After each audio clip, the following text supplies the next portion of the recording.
Hello everyone, and welcome to the Saiyan What Ifs. So we are back with an interesting movie on what if Goku became a destroyer. But before we start, I just and to remind you to please subscribe to my channel and hit the like button if you enjoy my content. Let's start the story. Chapter 1. The Mantle of Destruction. The mountain air tasted of Pine and Poe's ability as Son Goku performed his 10,000th one-finger push-up. Sweat crystallized in the high altitude before it could even dampen the ground beneath him.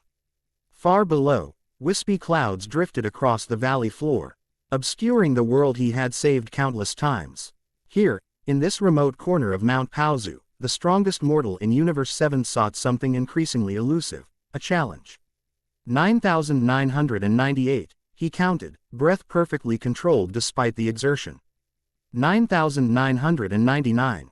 His single supporting finger didn't so much as tremble. 10,000. Goku flipped upright in a motion too fluid for human eyes to track, landing in a cross-legged position. At 45, his body showed no signs of deterioration. If anything, the Saiyan had grown more powerful with age, his muscles honed not to bodybuilder bulk but to perfect functional efficiency. The orange GI, worn by choice rather than necessity, rippled in the mountain breeze.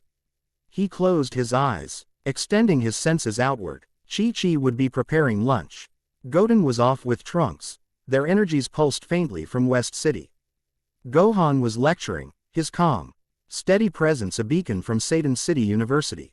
The familiar energies of his friends and family dotted the planet-like stars in a private constellation only he could see. Peace had reigned for nearly 5 years since the Tournament of Power.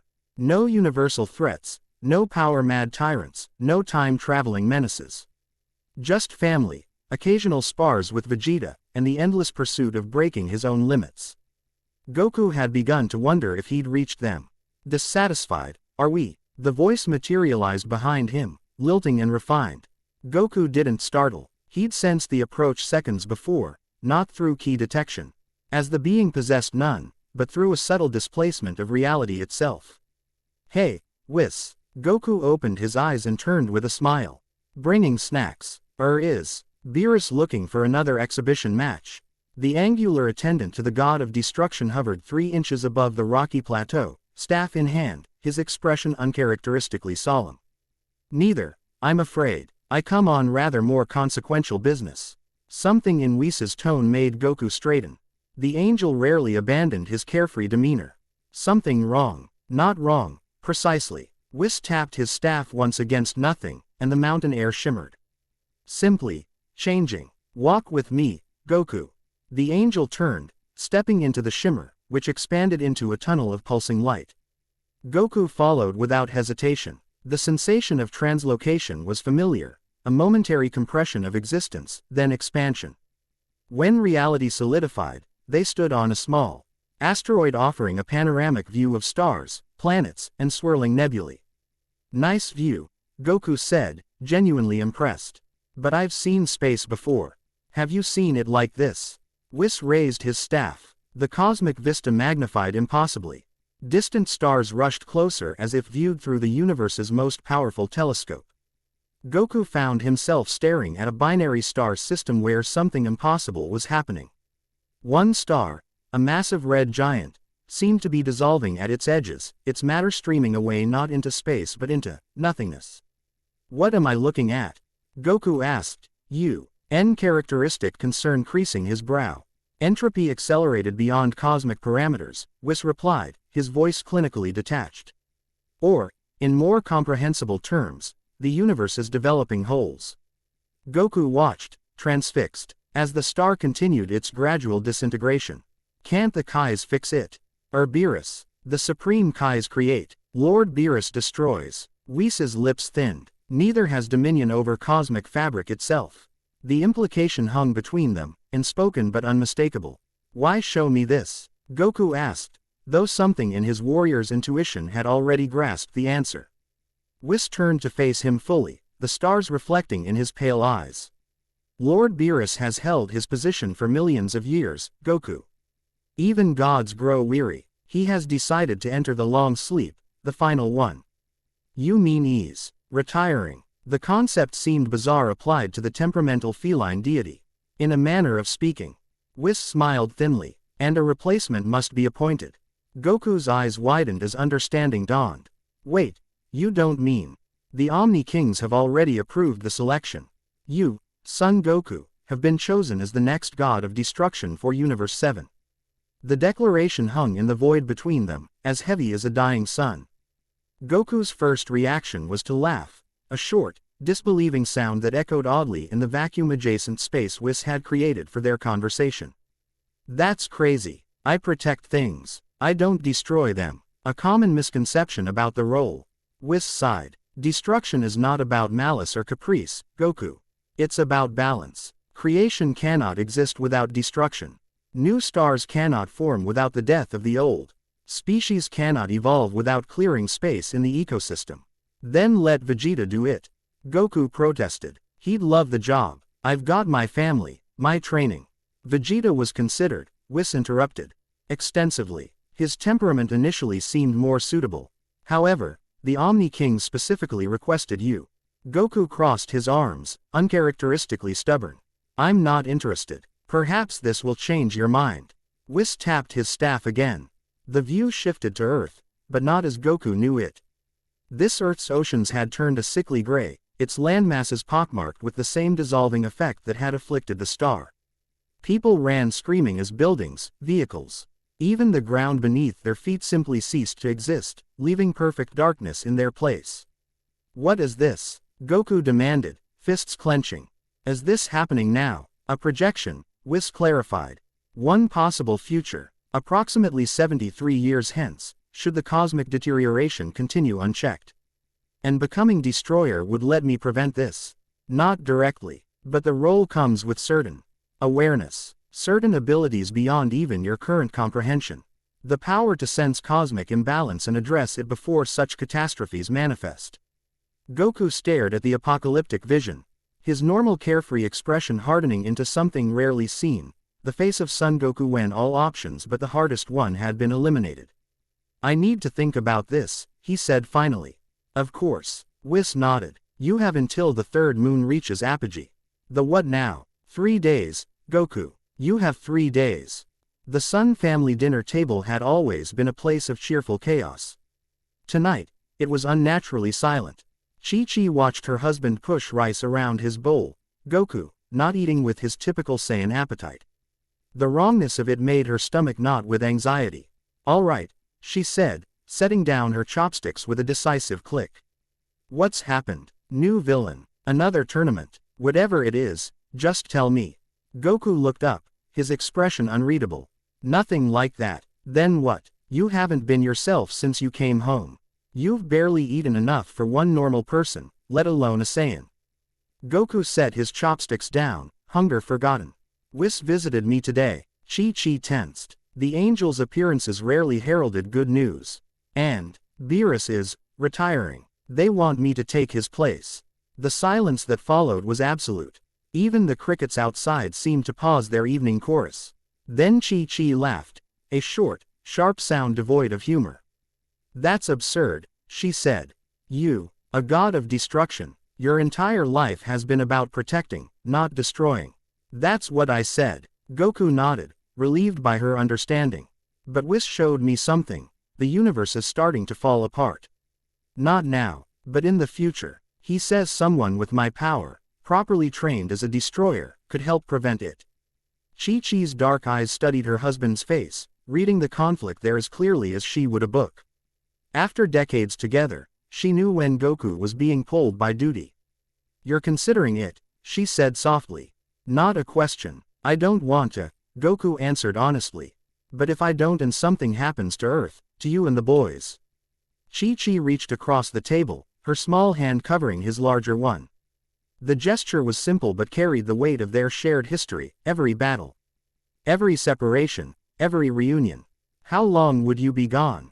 Goku blinked. I didn't ask. But destroyers don't stay on their worlds. They travel the universe, visiting planets, making judgments. He squeezed her hand. I'd come back whenever I could. So not so different from usual, then. Her attempt at levity fell flat, undermined by the tremor in her voice.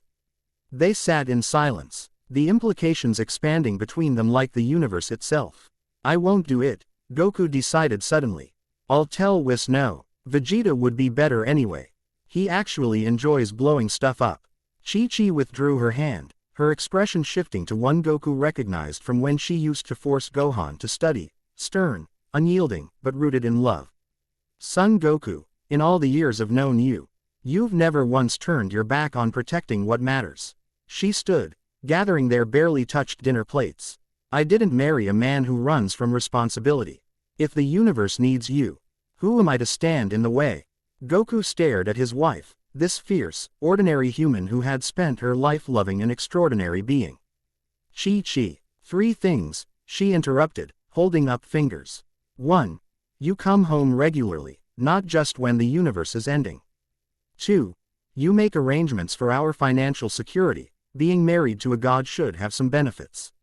And 3. Her voice softened. You remember that no matter what grand title they give you, you're still my Goku. That's an order. For the first time since Whis' visit, Goku smiled, a genuine expression that reached his eyes. He stood and moved around the table, pulling his wife into an embrace that lifted her feet from the floor. No matter what happens, he promised, that will never change. Capsule Corporation's gravity chamber hummed at 500 times Earth's normal gravity. Inside, 2 blurs, one blue-haired, one flame-shaped, collided with impact forces that would have shattered continents. Had the chamber not been specifically designed to contain them. Vegeta caught Goku's punch millimeters from his face, the air pressure alone causing blood vessels in his eyes to burst and immediately heal. You're distracted, Kakarot, the Saiyan Prince growled. Insulting. He punctuated the statement with a knee to Goku's solar plexus that would have pulverized a lesser being's internal organs. Goku absorbed the blow, twisting to deliver a roundhouse kick that Vegeta barely evaded. Sorry, Goku said, not sounding particularly apologetic. Got something on my mind. Clearly not our match. Vegeta disengaged, floating backward. With a gesture, he reduced the gravity to 300 G, still crushing for most beings, but conversational level for 2 Super Saiyan gods. Out with it, then. What cosmic catastrophe are you mulling over instead of focusing on our spar? Goku hesitated. Telling Chi-Chi had been necessary, telling Vegeta felt complicated. Beerus is retiring, he said finally. They want me to replace him. For a moment, Vegeta simply stared. Then, a vein bulged at his temple, the physical manifestation of the Saiyan Prince's perpetually simmering rage. You, he snarled. They chose you to be a god of destruction. I haven't accepted yet, Goku clarified, anticipating the explosion. Why not me? Vegeta bellowed, his power flaring blue-white. I am Vegeta, Prince of all Saiyans. I have the tactical mind, the ruthlessness, the proper respect for divine hierarchy that you've always lacked. Goku scratched the back of his head. Whis said they considered you, actually. This, surprisingly, deflated Vegeta's rage. They considered me, but the Omni King specifically asked for me. Goku shrugged. Probably because I'm friends with them. Vegeta's eye twitched. After all these years, his rival's casual relationships with the most powerful beings in existence still rankled. Ridiculous, he muttered. You lack the temperament for destruction. You befriend your enemies more often than you eliminate them. That's what I told Whis. Goku nodded. But apparently that's not what the job is really about. It's about balance. Balance. Vegeta scoffed. Beerus destroys planets over bad food. Yeah, but Whis says that's just Beerus being Beerus. The role itself is about maintaining cosmic harmony or something. Goku looked surprisingly thoughtful. The universe is developing some kind of holes. Things disappearing into nothing. If it's not fixed, Earth gets erased in about 70 years. This caught Vegeta's attention. Despite his bluster, Earth had become home. The planet where his wife and children lived, where he had, against all odds, found peace. I see. His tone shifted from outrage to something more measured. And you're considering declining this honor. Why, exactly? Goku blinked. Well, because I'm not a destroyer. I protect things. Vegeta crossed his arms. Tell that to Frieza, or Cell, or Kid Buu. Your list of destructions is quite extensive for a self-proclaimed protector. That's different, is it? Vegeta's eyes narrowed. You destroy threats to what you care about. Expand your sea. Concept of what's worth protecting to the entire universe, and the position makes perfect sense. Goku stared at his longtime rival, genuinely surprised. He'd expected mockery, rage, perhaps even a renewed determination from Vegeta to surpass him. Not understanding. So you think I should accept? Vegeta turned away, adjusting the gravity chamber's controls to 600G. I think the universe cool. Do worse than having an idiot with a good heart guiding its destruction. He dropped into a fighting stance. Now, are we training, or shall I find a worthy opponent elsewhere? Goku smiled, recognizing the gruff acceptance for what it was, perhaps the closest thing to a blessing Vegeta could offer. Let's go, then. He matched Vegeta's stance, worries temporarily set aside. Don't hold back. I never do, Kakarot. Unlike you. Beyond the 7th universe, in the sacred realm where angels dwelled when not attending their destroyers, Vados observed the exchange between Saiyans through her staff's crystal. Fascinating specimens, she murmured, her tone carrying none of her brother Whis' affectation. Where Whis cultivated an air of frivolous refinement, Vados maintained the cool detachment of a scientific observer. Particularly the one called Goku. Interested in my assignment, sister? Whis materialized beside her, his arrival marked only by a subtle chime. Merely curious. Vados dismissed the viewing portal with a gesture. The Saiyan from Universe 6 showed remarkable potential as well, but nothing approaching this one's aptitude for transformation. Is it true the Omni King specifically requested him? It is. Whis' expression revealed nothing, though their reasoning, as usual, remains their own. And you believe he'll accept? I believe Son Goku has ever walked away from a responsibility once he's recognized it as his. Whis inspected his nails. Though the transition will be challenging. More challenging than you anticipate, Vados countered. His fundamental nature resists destruction. The divine energy may reject him entirely. Perhaps. Whis smiled enigmatically. Or perhaps it will create something new. The rules have always been more flexible for that particular mortal. Vados studied her brother, comprehension dawning. You've been planning this. For how long? Planning. No. Whis chuckled. Preparing. Since I first felt his power shatter dimensional boundaries during his battle with Lord Beerus. Some beings are born with destinies woven into the cosmic fabric itself. And if he refuses, then we proceed to contingency plans, of which there are 17. Whis created a small temporal displacement, retrieving a sweet confection that wouldn't be invented on Earth for another 3 centuries. But he won't refuse. His curiosity alone would prevent it, even if his sense of duty were somehow insufficient. Vados considered this, her millennia of observing mortal behavior calculating probabilities. I would like to observe his transition, she said finally. Universe 6 is currently stable, and Lord Champa hardly requires my constant attention. You mean you wish to participate in his training? Whis raised an eyebrow. Someone should ensure you don't develop too much fondness for your subject. Vados's tone remained neutral, but the slightest curve of her lips betrayed her interest. Divine objectivity must be maintained. Of course. Whis nodded solemnly, though his eyes sparkled with amusement. I welcome your assistance, sister. The Saiyan has already mastered Ultra Instinct to a degree most gods never achieve. Teaching him the principles of cosmic unmaking will require specialized techniques. Indeed. Vados turned away, but not before adding, I look forward to meeting this mortal who has captured the attention of gods and angels alike. After she departed, Whis allowed himself a genuine smile. His sister's interest was telling. Vados rarely concerned herself with matters outside her designated universe. Curiouser and curiouser, he murmured to no one in particular. I suspect you'll surpass even my expectations, Son Goku. On his final night before giving Whis his answer, Goku sat atop the highest peak of Mount Paozu, watching stars emerge in the darkening sky. Somewhere among those distant lights, cosmic fabric was unraveling. Somewhere beyond them, childlike deities awaited his decision. Dad. Goku turned to find Gohan climbing the last few meters to the summit.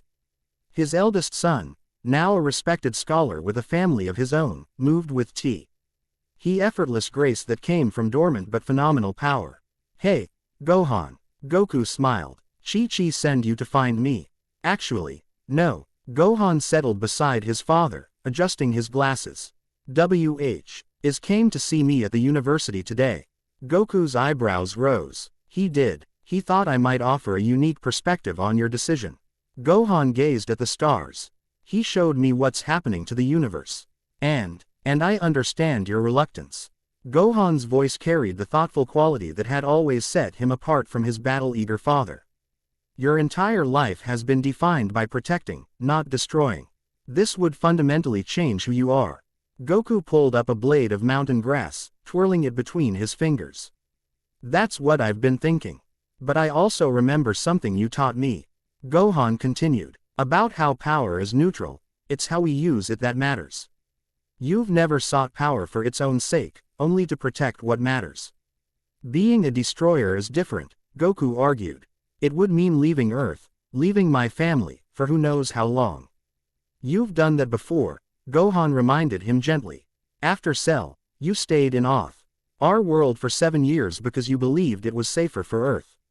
This isn't about Earth being safer. Isn't it, though? Gohan interrupted. If what Whis showed me is accurate, this cosmic deterioration will eventually reach Earth. As a destroyer, you'd have the authority and power to address the root causes, not just the symptoms. Goku stared at his son, struck by the wisdom in his words. When had Gohan grown so insightful?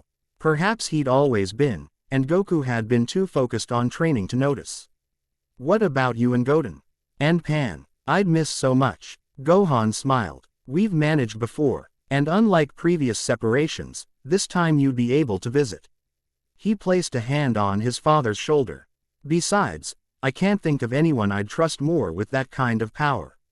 The simple statement, delivered without fanfare, hit Goku with unexpected force. Tears pricked at the corners of his eyes, a rare occurrence for the battle-hardened Saiyan. I'm proud of you, Gohan, he said quietly. You turned out pretty great, even with me disappearing all the time. Because of Mom, Gohan acknowledged with a laugh. And because the time you were present, you taught me what matters most. He stood, dusting off his pants. Whatever you decide, Dad, we'll support you. Just like you've always supported us. As Gohan descended the mountain, Goku returned his gaze to the stars. His son's perspective had shifted something fundamental in his thinking. Perhaps becoming a destroyer wasn't about changing who he was, but about expanding his concept of protection to a universal scale. The notion settled into his mind with the comfortable weight of truth. Have you decided, then? Whis asked. They stood on the same asteroid as before, but this time, Whis had transported them to a different sector of space. Before them stretched a spiral galaxy, not the Milky Way, but similar in structure. Beautiful, vast, teeming with life and potential. Almost, Goku said, but I have some conditions. Whis raised an elegant eyebrow. Conditions. Most unusual. The position of destroyer is not typically open to negotiation. Yeah, well, I'm not a typical candidate, am I? Goku crossed his arms, displaying rare stubbornness. First, I want to be able to visit Earth regularly. My family matters to me. Reasonable, Whis conceded. Destroyers are not prohibited from maintaining connections to their worlds of origin, though discretion is advised. Second, I want to understand exactly what's causing these holes in the universe, and how becoming a destroyer helps fix them. That knowledge comes with the position itself, Whis explained. The mantle of destruction grants cosmic awareness far beyond mortal comprehension. And third, Goku continued, I want to do things my way. I'm not going to be like Beerus, destroying planets over bad cooking or because I woke up cranky. This elicited a genuine chuckle from Whis. Lord Beerus's temperamental nature was his own, not an inherent quality of the position. The role of destroyer has been interpreted differently across the millennia. Some were capricious, others methodical. The constants are the power and the purpose, not the personality. Quote, Goku nodded, satisfied. Then I accept. Excellent. Whis beamed. Lord Beerus will be pleased. Well, as pleased as he ever is. He's grown rather tired of the responsibilities. When do we start? Immediately, if you're prepared. The transition ritual must be performed during the conjunction of cosmic forces, which occurs in, Whis consulted his staff, approximately 6 hours. Goku's expression grew solemn. I'd like to say goodbye to my family first. Of course. Whis tapped his staff. I shall return for you in 5 hours. That should provide adequate time for farewells. As the angel prepared to transport them back to Earth, Goku's attention was caught by something happening to the galaxy before them. A small section at its outer edge seemed to blur, then dissolve, similar to the effect he'd seen with the binary star, but vastly larger in scale. Whis, he said urgently, pointing. As that, indeed. Whis' normally placid expression showed genuine concern. The degradation accelerates. We must proceed with greater haste than anticipated. The galaxy's edge continued to unravel, stars blinking out not in explosive deaths but in quiet dissolution. The sight filled Goku with cold certainty. This threat was unlike any he had faced before. It wouldn't be defeated with a well-placed Kamehameha or a new transformation. This enemy was entropy itself. Let's go, Goku said, his decision crystallizing into resolve. I need to become a destroyer. Saying goodbye proved both easier and harder than Goku had anticipated. Chi-Chi had already prepared. In her practical way, she'd packed his favorite foods, mended his GI, and arranged his affairs with a brisk efficiency that barely masked her breaking heart. Goten, now a teenager with his father's face and his mother's temperament, had tried to appear stoic but failed spectacularly, clinging to Goku with a fierceness that spoke volumes. You'll still visit, right? He asked for the third time. Every chance I get, Goku promised, ruffling his son's hair. And hey, think about it, your dad's going to be a god. That's pretty cool, right? Goten managed a watery smile. The coolest. Gohan and Videl arrived with Pan, who at 7 years old understood only that Grandpa was going on an important journey. Her parting gift, a crayon drawing of Goku with purple, cat ears labeled, Destroyer Grandpa, nearly undid his composure entirely. The most surprising farewell came from Vegeta, who arrived alone as Goku was preparing to meet Whis. Kakarot. The Saiyan prince nodded curtly. I see you've made your decision. Yeah. Goku adjusted the bag slung over his shoulder, mostly food, prepared by Chi-Chi. Turns out you were right. Sometimes protection requires destruction. HMPH. Vegeta crossed his arms. Try not to embarrass our race with your buffoonery. Being a god of destruction carries certain standards of dignity. Coming from Vegeta, this was practically a heartfelt farewell speech. Goku grinned. I'll do my best. Keep getting stronger, Vegeta.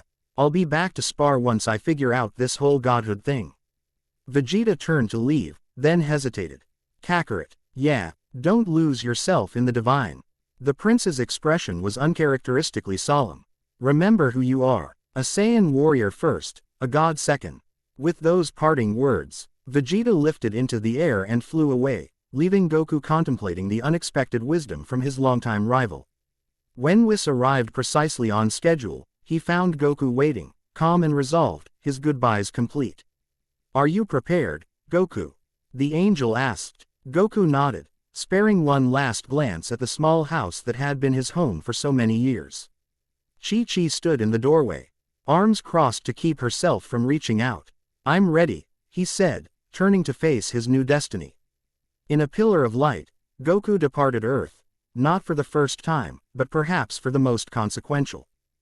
Beerus's planet, soon to be Goku's, hung in the void like a bizarre inverted world, its surface dominated by massive trees growing upside down from floating islands. Goku had visited before, but never with the knowledge that this strange realm would become his home. The planet's gravity, 10 times Earth's, felt perfectly comfortable to Goku after his training regimen. As he and Whis descended toward the central palace, he sensed an unfamiliar presence alongside Beerus's distinctive energy signature. You have another visitor? Goku asked. Ah, yes. Whis smiled enigmatically. My sister, Vados, has expressed interest in observing your transition. She serves as attendant to Lord Champa of Universe 6. Champa? That's Beerus's brother, right? The round one. Whis stifled a laugh. Indeed, though I would advise against such descriptions in Lord Champa's presence. He remains somewhat sensitive about his physical form. They touched down before the palace. An architectural oddity of sweeping curves and impossible angles that seemed to simultaneously honor and disregard the laws of physics. Standing at its entrance were 2 figures, Beerus, thin and feline. His expression set in its perpetual disdainful scowl, and beside him, a tall, slender female figure that Goku immediately recognized as Whis' relative. Where Whis carried himself with playful refinement, Veto's projected cool, analytical precision. So, Beerus drawled, ear twitching irritably, the monkey finally arrives to claim my throne. Lord Beerus, Whis chided gently. We've discussed, said, maintaining decorum during the transition. Decorum be damned, Beerus snapped. I've spent millions of years in this role. I'm entitled to some pettiness on my way out. Goku stepped forward, bowing respectfully, a gesture that seemed to surprise Beerus. Thank you for considering me worthy to replace you. I didn't, Beerus retorted. The Xenos insisted. Something about your fun energy, or some such nonsense. Despite his caustic tone, something like reluctant approval flickered in his yellow eyes. At least you've proven you can destroy when necessary. That's more than can be said for most candidates. Veto stepped forward, her staff chiming softly as she circled Goku with appraising eyes. Remarkable adaptation to divine ki, she observed. The vessel is unusually receptive despite its mortal origin. Thanks. Goku scratched his head, unsure how to respond to being analyzed like a specimen. My sister has a scientific interest in your case, Goku, Whis explained. A mortal ascending directly to destroyer status, bypassing the normal evolutionary steps, is unprecedented. Will it be dangerous? Goku asked, ever practical about physical challenges. Extremely, Veto's confirmed without emotion. The divine energy of destruction typically consumes mortal flesh entirely. Your body will resist. The resulting conflict will either transform you or obliterate you down to your constituent particles.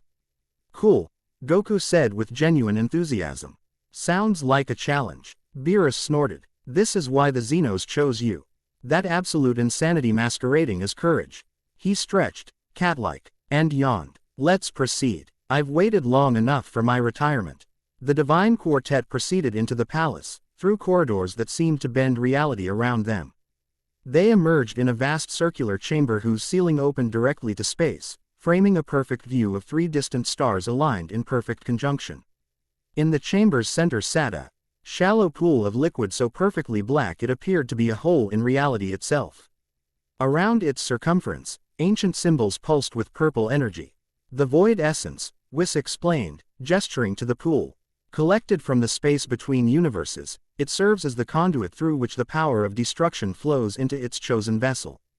Beerus approached the pool, his usual languid demeanor replaced by formal dignity. For time immemorial, the balance between creation and destruction has been maintained by those chosen to wield the latter. His voice echoed with unexpected gravitas.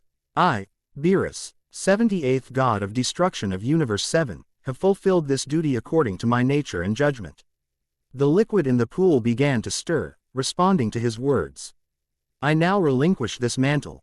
Beerus continued, passing it to Son Goku of Earth, whose power and character have been deemed worthy by powers beyond even my comprehension.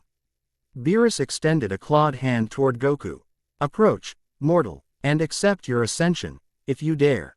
Goku stepped forward without hesitation, his expression set in the focused determination that had carried him through countless battles. As he reached the pool's edge, Whis placed a restraining hand on his shoulder. Once begun, there is no reversal, the angel warned. The energy will either accept you or destroy you. Are you absolutely certain, Son Goku? Goku thought of Chi-Chi's face as she bid him farewell. Of Gohan's quiet confidence. Of the dying galaxy and the holes spreading through cosmic fabric. I'm sure, he said simply. Whis nodded, removing his hand. Then disrobe and enter the pool. The essence must make contact with your being directly.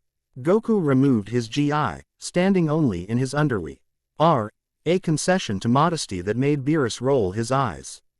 Barefoot, he stepped to the pool's edge, feeling intense cold radiating from the black liquid.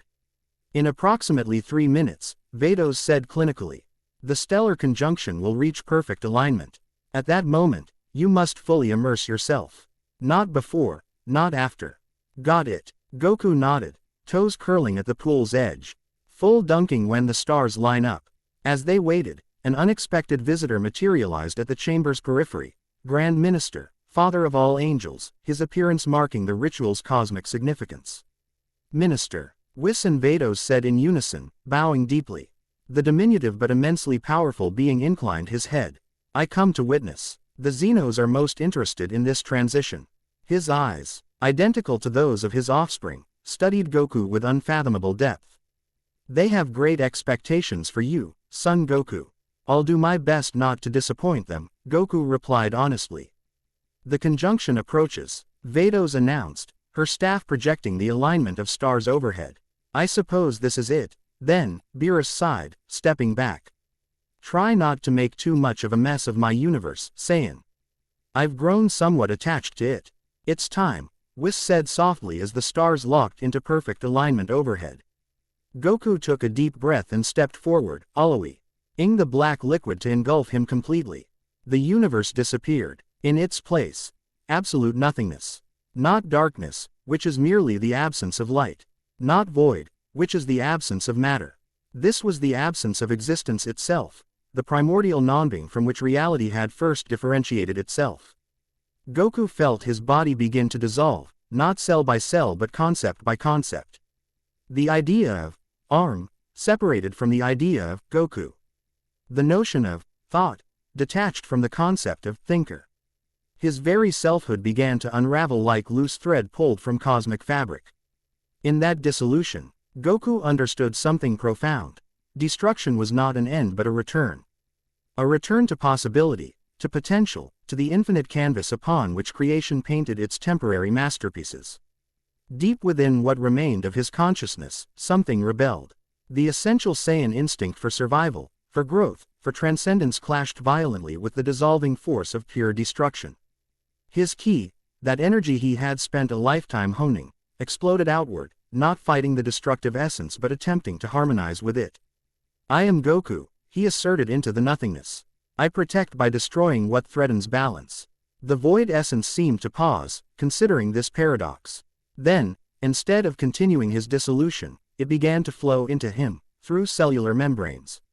Into mitochondria, around DNA helices, transforming his mortal physiology into something new, something divine.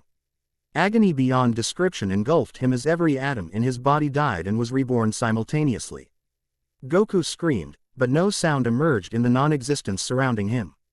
Then, abruptly, reality returned. Goku stood in the center of the now empty pool, steam rising from his skin, which had taken on a subtle purple undertone that faded even as the observers watched. His muscle definition had changed slightly, less bulky, more defined, as if optimized by divine engineering for perfect efficiency. But the most dramatic change was in his eyes. Still their original dark color, they now held pinpricks of violet light at their centers, tiny purple stars that flared when he blinked. Extraordinary, Vados murmured, her scientific detachment briefly replaced by genuine wonder. A complete integration. I would not have thought it possible. Beerus approached cautiously, circling Goku with narrowed eyes. How do you feel, Destroyer? Goku flexed his hands, which tingled with unfamiliar power. Different, he said simply. Like, I can see things I couldn't before. Feel things. He looked up, his gaze passing through the ceiling to the cosmos beyond. I can feel the imbalance now. The holes. They're hungry. The first stirrings of cosmic awareness, Whis nodded approvingly. Most impressive for a newborn deity. Indeed. Grand Minister stepped forward. Son Goku of Earth is now recognized throughout creation as the 79th god of destruction of Universe 7. He extended a hand, and a small orb of light appeared above his palm. The Xenos send this as their acknowledgement. The orb floated to Goku, hovering before him briefly before dissolving into his chest. Warmth spread through him, a feeling of acceptance and, oddly, childlike excitement that could only have come from the Omni Kings. They are pleased, Grand Minister confirmed. They anticipate great entertainment from your tenure, God Goku. Beerus snorted. And now, if formal requirements have been satisfied, I shall take my leave. He stretched, cat-like, relief evident in every line of his body. Champa has been gloating about a resort dimension at the edge of Universe 6. I intend to sleep for at least a millennium. Before you go, Goku said, stepping forward. Divine energy still crackled around him, his new power not yet fully contained. Thank you, for everything you've taught me, even if you didn't mean to. For a moment, genuine surprise flashed across Beerus's features. Then, with typical gruff dismissal, he waved a hand. Just don't make me regret choosing retirement over destroying you, Saiyan. With that, he vanished, not in the methodical way of Angel's transportation, but in the instant displacement unique to destroyers. He's always had a flair for dramatic exits, Whis sighed. Now then, Goku, your training begins immediately. Yes, Vados agreed, stepping closer. There is much to learn, and the cosmic imbalance grows more pressing by the moment. Grand Minister observed the trio with enigmatic amusement. I shall report your successful transition to the Xenos, he announced. They will be most pleased. With a bow that somehow managed to be both perfunctory and deeply respectful, he too vanished. Left alone with the angel siblings, Goku took a moment to truly feel his new existence. The power coursing through him was unlike anything he'd experienced before, not a force to be channeled, like ki, but an integral aspect of his being. Like breathing or thought, more significantly, he sensed the universe around him with new clarity, its patterns, its flows, its sicknesses. And he sensed something else, a Malaval, and presence at the furthest edge of Universe 7, something ancient and patient, watching the holes in reality with what could only be described as hunger. There's something out there, he said quietly. Something, waiting. Whis and Vados exchanged a glance freighted with meaning. Your perceptions develop more rapidly than anticipated, Vados noted. Fascinating. All in good time, Lord Goku, Whis said, using the formal title for the first time. First, you must master your new abilities. The universe has waited this long, it can wait a little longer. Goku nodded, but his eyes fixed on that distant cosmic darkness, a threat beyond anything he had faced before. As god of destruction, he now stood as the universe's final defense against forces that would unmake reality itself. He had never backed down from a challenge before. He would not start now. Let's begin, he said. Chapter 1 End Chapter 2, Divine Transformation. Divinity burned. No one had warned Goku that godhood would feel like dying. Over and over, cell by cell, thought by thought, self by dissolving self. 3 days since the ritual, and still his body rebelled. Purple energy erupted from his pores, sizzling against newly divine flesh that couldn't decide whether to reject or embrace its transformation. He'd retreated to the farthest corner of Beerus's, his planet now, seeking solitude as another wave of agony twisted through his reconfiguring nervous system. Fascinating resistance, Vados observed, materializing beside him without warning. Your Saiyan biology fights the divine essence rather impressively. Sweat beaded on Goku's forehead, each droplet glowing with unnatural violet light. Didn't think, he gasped as another spasm racked him, it would hurt this much. Most vessels simply surrender to the process. Vados circled him, staff tapping rhythmically against the crystalline ground. You, however, appear to be negotiating with divinity itself. The angel's clinical tone belied the intensity of her observation. Since his immersion in the void essence, Vados had shadowed him continuously, recording each manifestation of his transformation with scientific precision. Unlike her brother's casual approach, Vados treated Goku's ascension as an experiment worthy of meticulous documentation. Another surge of power erupted from Goku's core. The ground beneath him cracked, fissures spreading outward like lightning bolts across the planet's surface. Your planet is self-healing, Vados reminded him, not unkindly. Though perhaps attempt some restraint. Even divine realms have their limits. Goku managed a grimace approximating a smile.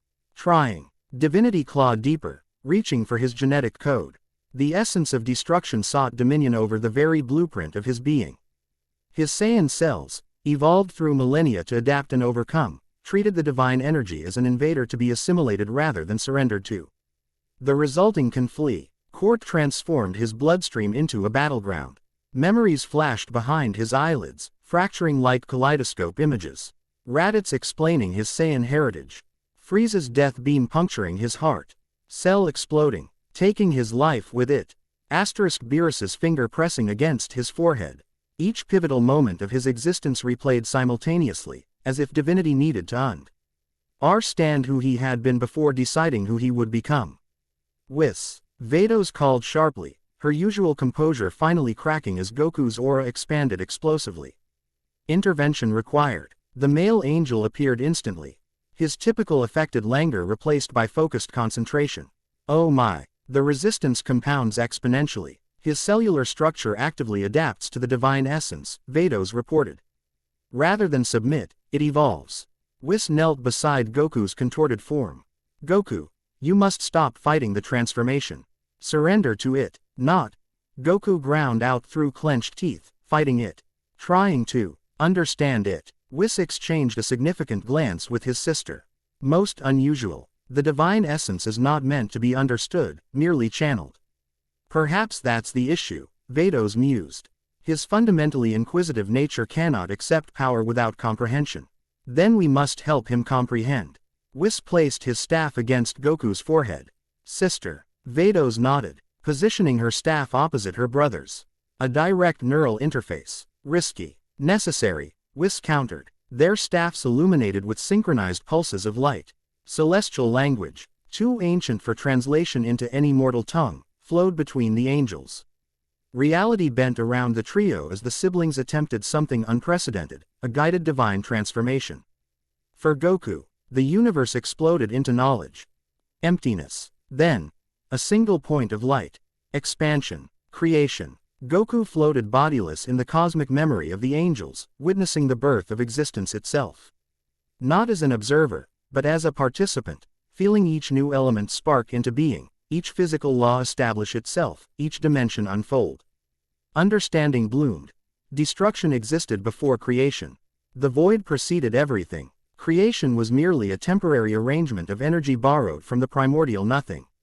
A voice, neither Whis's nor Vados's, but, somehow both, spoke directly into his consciousness. To destroy is to release. To unbind. To return existence to possibility. Without destruction, creation stagnates. Without destruction, nothing new can emerge. The vision shifted. Goku witnessed planets, civilizations, entire galaxies living beyond their natural span, growing decadent, corrupt, harmful to the cosmic fabric. Then came destruction, sometimes catastrophic, sometimes gradual, clearing space for new life, new ideas, new patterns of existence. Balance, the voice continued. This is your purpose now. Not to end, but to renew. The revelation struck Goku with the force of enlightenment. His resistance dissolved not into surrender but into comprehension. His Saiyan cells no longer fought the divine essence but embraced it, not as master or servant, but as partner. Divine energy flowed through pathways newly formed for its accommodation. Goku's DNA restructured itself, creating unprecedented patterns that could channel destructive force while maintaining his fundamental identity. The angel's mental connection severed as Goku's transformation stabilized. He lay panting on the crystal ground, steam rising from his altered form. Incredible, Vados whispered, genuine awe replacing her scientific detachment. He's created a hybrid divine template. Whis helped Goku to his feet. How do you feel, Lord Goku? Goku flexed his hands, studying the subtle purple shimmer that now outlined his aura. Different, but still me, he smiled. That same guileless expression that had disarmed gods and mortals alike throughout his life. Hungry, mostly, Whis laughed, tension breaking. Some things, it seems, transcend even divinity. Indeed, Vados agreed, though her gaze lingered analytically on Goku's transformed physique. Though I suspect your appetites may evolve in unexpected ways. Her tone carried nuance Goku might once have missed, but his enhanced perceptions caught the subtle inflection. Before he could respond, a distant ripple in space-time captured his attention, a disturbance unlike anything he'd sensed before. What's that? He asked, turning toward the cosmic anomaly. Ah, Whis nodded approvingly. Your temporal awareness develops. What you sense is a visitor approaching from outside conventional time. Outside time. Goku's brow furrowed. Like Hit's time skip ability. Far more sophisticated, Vados corrected. The approaching entity exists primarily in the temporal dimension rather than the spatial. The air before them shimmered, reality parting like curtains to admit a diminutive figure. Female in appearance, she stood barely 5 feet tall, with lavender skin, white hair, and pointed ears that marked her Kai heritage. Despite her youthful appearance, her eyes held the wisdom of eons. She wore ornate clothing in shades of magenta and black, complemented by golden Patara earrings that marked her divine status.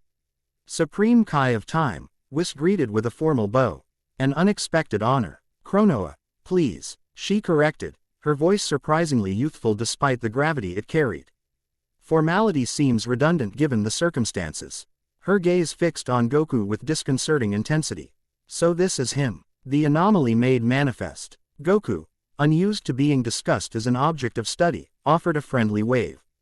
Hi there, I'm Goku. Chronoa circled him much as Vados had done earlier. Though her inspection carried different weight, less scientific curiosity, more existential concern. Do you have any idea, she asked, addressing Goku directly, how many temporal regulations your existence violates? None. Goku hazarded. 17 major protocols and 38 minor statutes, she continued as if he hadn't spoken. Your timeline should Avenue collapsed at least 23 separate occasions due to paradox accumulation. Whis cleared his throat. Perhaps we might discuss temporal technicalities after Lord Goku has completed his transformation. Completed. Chronoa raised an eyebrow. This transformation will never complete, Angel. Surely your observations confirm that much. Explain. Vados requested, her interest visibly piqued. Chronoa produced a scroll from within her robes, unrolling it to reveal script in the same ancient language the angels had used during their intervention. His timeline refuses fixation. Observe the pattern. Each potential future branches fractally rather than converging toward stability.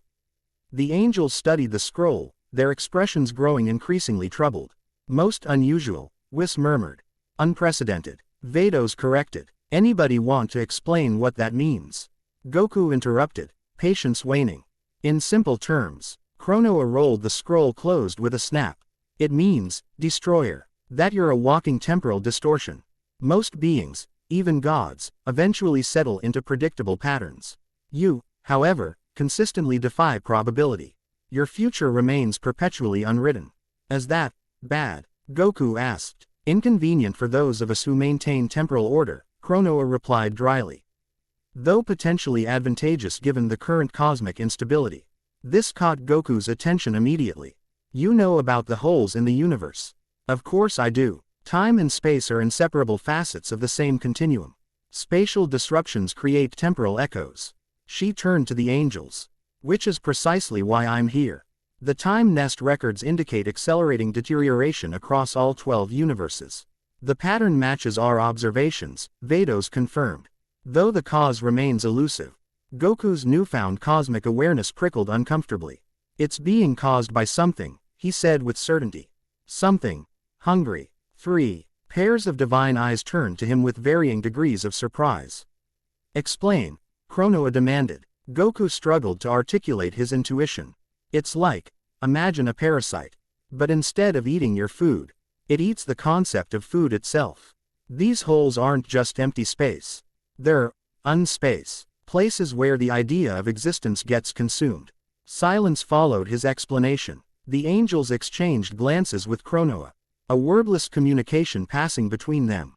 His perceptual acuity exceeds projections, Vados noted clinically, though something like respect colored her tone.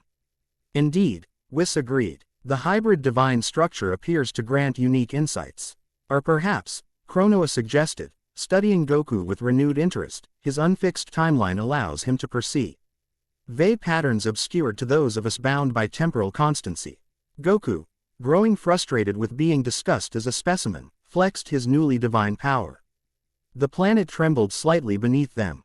Look, he said with uncharacteristic assertiveness, I accepted this job to protect the universe. If something's eating reality, I need to stop it, not stand around being analyzed. His declaration hung in the air, punctuated by the subtle purple glow now emanating from his eyes. For a moment, even the divine beings seemed taken aback by the authoritative resonance of his voice.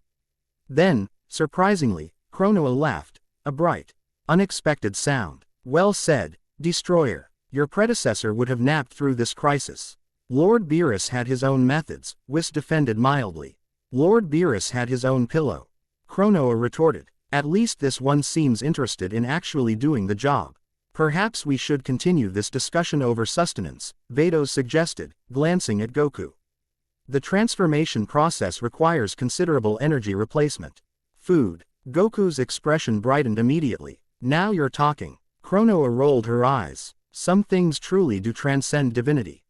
The feast that materialized in Beerus's, now Goku's, banquet hall defied description. Dishes from 1,000 worlds, some extinct for millions of years, others yet to evolve, filled the massive table. Despite his transformation, Goku's Saiyan appetite remained gloriously intact. He consumed platters at a pace that drew bemused observation from his divine guests. Fascinating, Vados murmured, watching him devour his 17th course. He converts matter directly to divine energy with remarkable efficiency. The transformation continues internally, Chronoa noted, nib. Bling delicately at some purple confection. Each molecule he consumes accelerates the process. Could we maybe not talk about me like I'm not here? Goku asked around a mouthful of something resembling octopus but tasting of cinnamon. Apologies, Whis offered with a slight bow. Divine beings often develop the unfortunate habit of clinical detachment. Occupational hazard of immortality, I'm afraid. Goku swallowed his massive bite. So what happens now? Do I just start destroying things? Certainly not without proper training, Whis replied, aghast at the suggestion. A god of destruction requires finesse, discernment, cosmic awareness. The power to unmake reality isn't something you simply point at problems, Chronoa added. It requires understanding of cause and effect across multiple dimensional planes. Also, Vados interjected, destruction need not be physical. Concepts, ideas, patterns of existence, all fall within your purview. Goku set down his utensils, appetite temporarily forgotten. That sounds complicated, hence the training, Whis nodded. Traditionally, I would serve as your exclusive instructor. However, he glanced at Vados and Chronoa. Given the unusual nature of your ascension and the cosmic crisis, additional perspectives may prove beneficial. I'll observe, Chronoa declared, not quite asking permission. The temporal implications alone warrant monitoring. And I, Vados added, will provide supplementary instruction in destruction techniques beyond my brother's expertise. Whis raised an eyebrow. Beyond my expertise, sister. How unusually modest of you to limit your superiority to mere techniques. Merely practical division of labor, Vados replied smoothly. Your attachment to Lord Goku's developmental arc may cloud objective assessment. I'm not attached, Whis protested. I'm appropriately invested in my destroyer's success. Of course, Vados agreed with a smile that suggested otherwise. Goku glanced between the angels, sensing undercurrents beyond his comprehension despite his enhanced perceptions. Sibling rivalry, it seemed, transcended mortal limitations. So when do we start? He asked, redirecting the conversation. We already have, Chronoa informed him. Every moment since your immersion in the void essence has been preparatory. Your body continues to adapt. Your consciousness expands. Your perception evolves. But formal training, Whis added, begins tomorrow. For now, rest, integrate, allow the transformation to stabilize. Goku nodded, though rest seemed impossible with Div. In energy still surging through his system. Mind if I explore the planet a bit? Still feels strange thinking of it as mine. By all means, Whis gestured expansively. Though perhaps avoid the northern quadrant for now. The adaptive ecosystem remains somewhat traumatized from Lord Beerus's last temper tantrum. Got it. No north. Goku stood, bowing awkwardly to his guests. The gesture felt strange, given his new divine status. Thanks for the food, and the explanations. As he departed, the three divine beings exchanged meaningful glances. His adaptability exceeds all projections. Vados observed once Goku was beyond earshot. The temporal instability accelerates, Chronoa countered, her youthful features creased with concern. His timeline fractures more with each passing moment. Perhaps that's precisely what's needed, Whis suggested. A god unconstrained by divine convention. Or perhaps, Chronoa said quietly, we've introduced a new form of chaos into an already destabilizing cosmos. None had an answer to that disquieting possibility. Goku stood at the edge of a crystalline lake, staring at his reflection in waters so still they might have been glass. The face that stared back was both familiar and foreign, his features unchanged yet somehow more defined, as if reality rendered him in higher resolution. Purple pinpoints glowed in his irises, pulsing in rhythm with his heartbeat. He summoned energy, not ki, but the new destructive force that coiled within him. Purple light engulfed his hand. On instinct, he touched a finger to the lake's surface. The water didn't splash or ripple. Instead, a perfect circle simply ceased to exist, leaving a hole through the lake to the ground beneath. Not evaporated or displaced. The matter had been fundamentally unmade. Whoa, Goku whispered. Both awed and disturbed, he knelt, examining the perfectly circular void. The edges showed no signs of trauma, no melting, no disruption. Reality had simply ended in a perfect circle. Hawkeye, came a voice from behind him. Goku turned to find Vados observing from several meters away, her staff planted elegantly beside her. What, Hawkeye? She repeated. The fundamental power of destruction. What you just performed instinctively. Is it reversible? Goku asked, gesturing to the hole. Interesting that your first question concerns reversal rather than amplification. Vados approached, studying the void with professional interest. Technically, no. True destruction returns matter to the void. It cannot be undone, only replaced through creation. To demonstrate, she waved her staff. The hole filled with new water, indistinguishable from the original. That's not restoration, she explained. That's replacement, an important distinction for a destroyer to understand. Goku frowned. So once I destroy something, it's gone forever. Precisely. Vados tilted her head, studying him. Does that disturb you? Kinda. Yeah. Goku sat cross-legged by the lake's edge.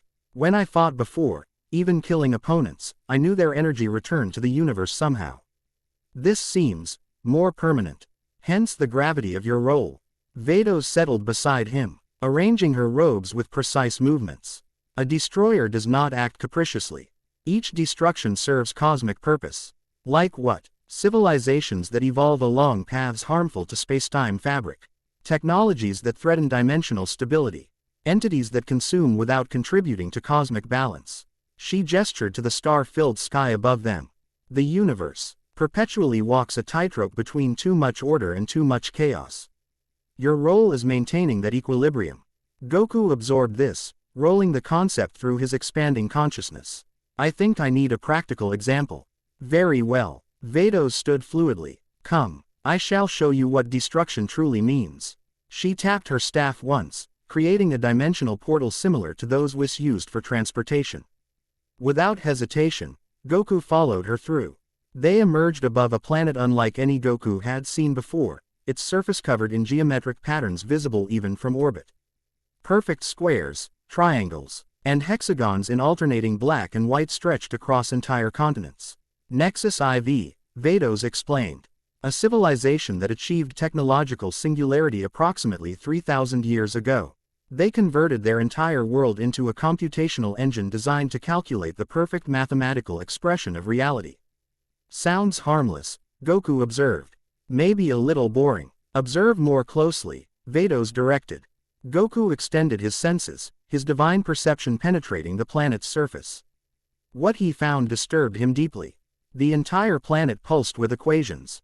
Algorithms so complex they bent space around them. At the planet's core, a mathematical expression evolved toward some ultimate solution, and as it approached completion, reality itself warped around it. They seek to solve existence, Vados explained. To reduce all reality to a single perfect equation. Should they succeed, they would effectively rewrite the universe according to their solution. That's possible, Goku asked, alarmed. Mathematics underlies reality's structure. Their approach is not entirely irrational. Vados gestured to a small anomaly F, forming in space near the planet, a tiny zone where normal physics seemed to waver. However, their solution creates rigid order where cosmic design requires flexibility. Their equation, if completed, W, old crystallize reality, making it brittle, inflexible, and ultimately unsustainable. Goku understood immediately. So this planet needs to be destroyed. Precisely. Vados nodded approvingly. In your former role as protector, you might have sought to convince them to abandon their project. As destroyer, you recognize that some paths cannot be diverted, only ended. The responsibility weighed on Goku, heavy despite his newfound power. The people down there, are they evil? Not at all. They are brilliant, logical, and utterly convinced of their rightness. Vados's expression softened marginally. This is perhaps the most difficult aspect of your new role. Destruction is not about punishment for wrongdoing, but about cosmic necessity regardless of moral valuation. Goku stared at the planet. Conflict evident in his expression. There are billions of them. Yes. And they all die if I destroy their world. Yes. Isn't there another way? He turned to Vados, searching for alternatives. Could we evacuate them? Or just destroy their computers? Vados studied him with unexpected patience. Their minds are integrated with their computational systems. There is no meaningful distinction between citizen and calculation. And their knowledge cannot be permitted to spread. Goku's fists clenched at his sides. The old Goku, the protector, the savior, rebelled against the very concept.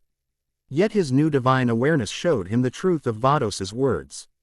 The mathematical anomaly growing beside the planet had already begun distorting space-time, creating precisely the kind of weakness that could lead to the cosmic holes threatening the universe. He began. This is not your test, Vados interrupted gently. Merely an illustration. This particular duty falls to Lord Champa. As Nexus IV exists within Universe 6.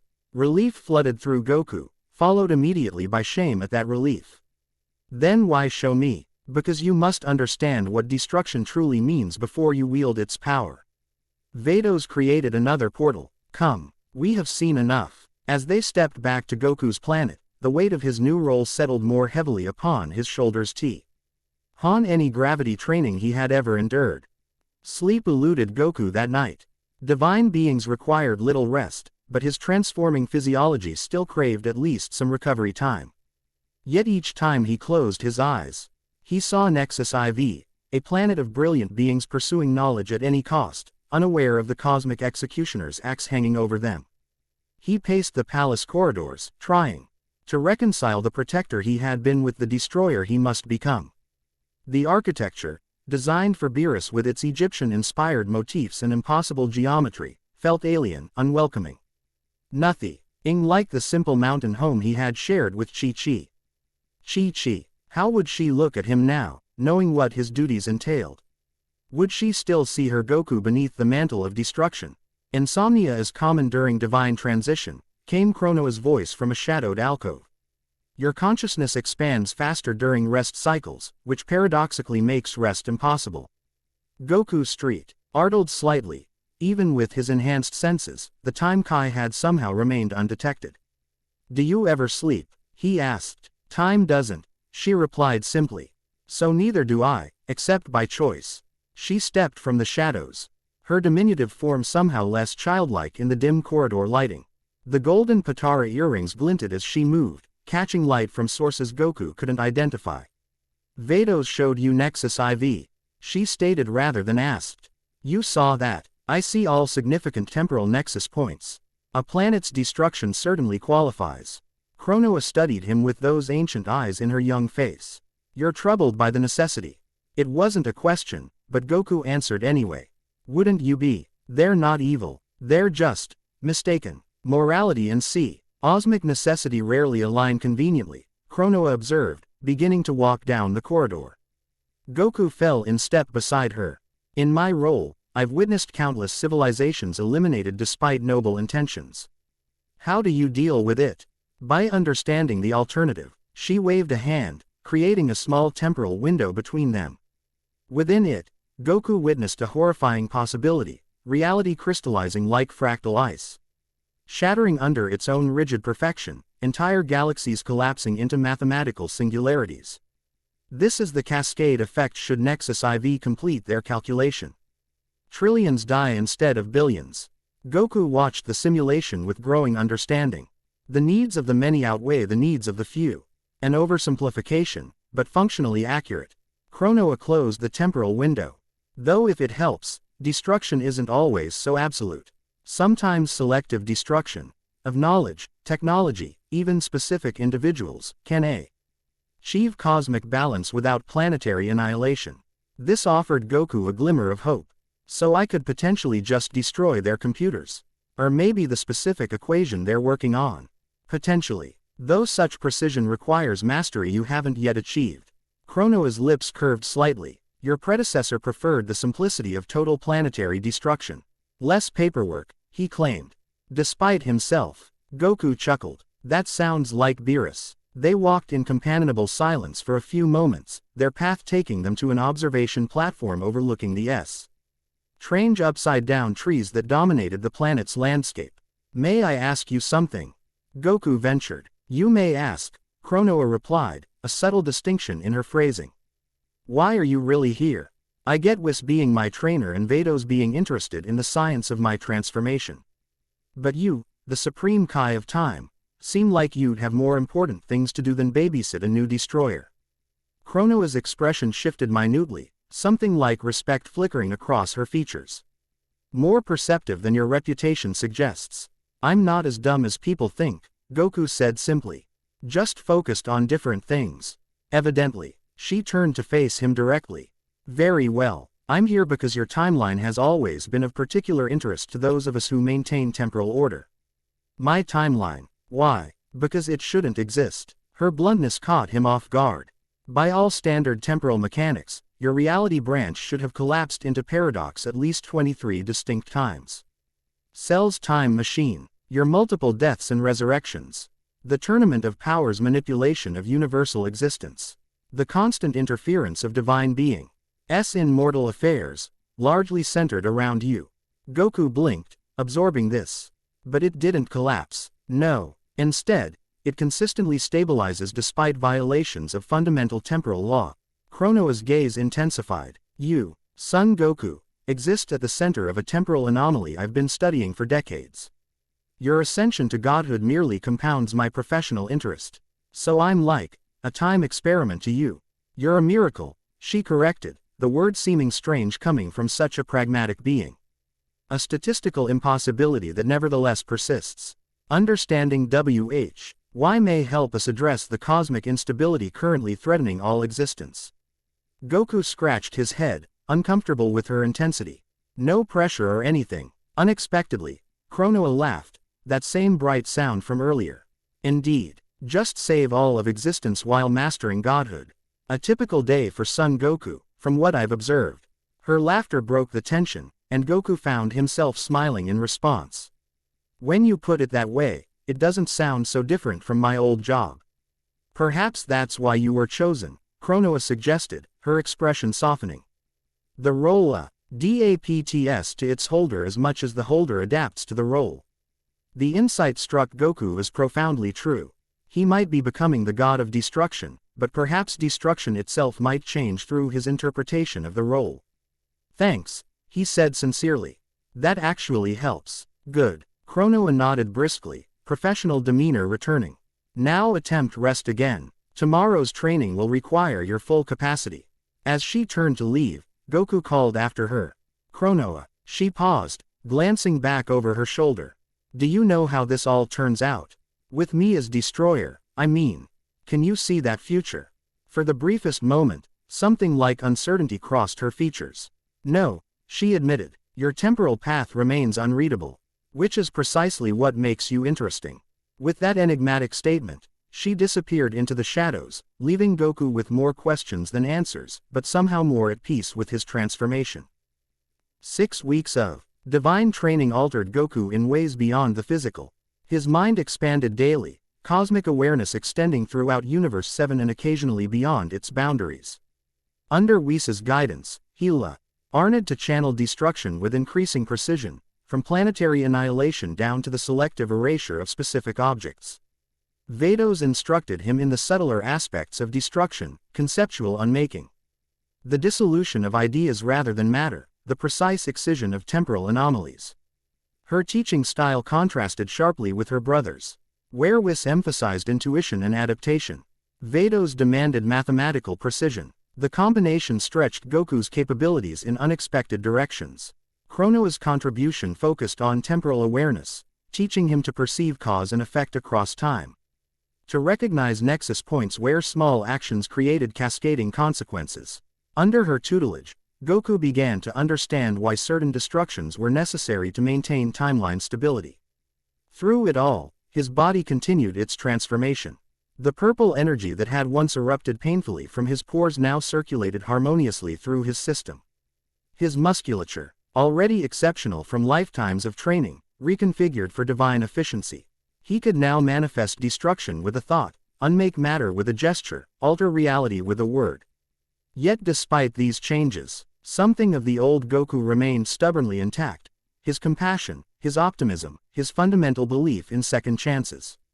These qualities, rather than hindering his development as destroyer, seemed to channel his power in unique ways. Fascinating adaptation, Vados noted during their 8th training session. You've integrated destruction and protection into a unified approach. Goku, having just unmade a series of targets with microscopic precision, wiped sweat from his brow. Is that weird? Unprecedented, she corrected. Most destroyers separate their function entirely from creative or protective impulses. You've somehow harmonized opposing cosmic forces. Well, destruction's just a tool, right? Goku shrugged. Like a really powerful Kamehameha. It's how you use it that matters. Vados studied him with that penetrating gaze that always made him feel simultaneously examined and admired. A remarkably practical philosophy for a divine being. Just because I'm a god now doesn't mean I have to overthink everything, Goku grinned. Indeed. Vados's lips curved slightly, the closest she typically came to smiling. Your straightforward ACH continues to yield unexpected results. Over the weeks, Goku had become increasingly aware of subtle shifts in Vados's behavior toward him. The clinical detachment of their early interactions had gradually transformed into something more complex, professional respect layered with personal interest. She found reasons to extend their training sessions, to demonstrate techniques that required physical proximity, to engage him in philosophical discussions that stretched late into the night. Today, she hovered particularly close as she corrected his hand position for a complex destruction sequence. Her fingers lingered on his wrist, her normally cool tone warming as she explained the technique. The key is intent, she murmured, standing close enough that her breath brushed his ear. Destruction flows from your will through your form. Visualization creates manifestation. Goku, despite his reputation for romantic obliviousness, wasn't entirely unaware of her proximity. Divine senses amplified his perception of her subtle perfume, something ancient and otherworldly that reminded him of stars. Like this? He asked, executing the sequence with fluid precision. Perfect, she confirmed, her approval carrying unusual warmth. You learn remarkably quickly for one so recently ascended. Before Goku could respond to what felt distinctly like flirtation, a familiar energy signature materialized at the edge of his awareness, approaching his planet at impossible speed. Vegeta, he said aloud, turning toward the disturbance. Vados stepped back, composure returning instantly. Ah, your rival approaches. His energy signature reads as agitated. That's just Vegeta's normal state, Goku chuckled, though concern tinged his humor. 6 weeks had passed since he'd left Earth, High's longest absence since accepting his new role. He'd visited twice, brief appearances to check on family and friends, but had deliberately avoided Vegeta during those visits, sensing the complicated emotions his ascension had triggered in the proud Saiyan prince. Perhaps we should conclude today's lesson, Vados suggested, her professional demeanor fully restored. Emotional confrontations between divine and mortal entities require careful management. It'll be fine, Goku assured her.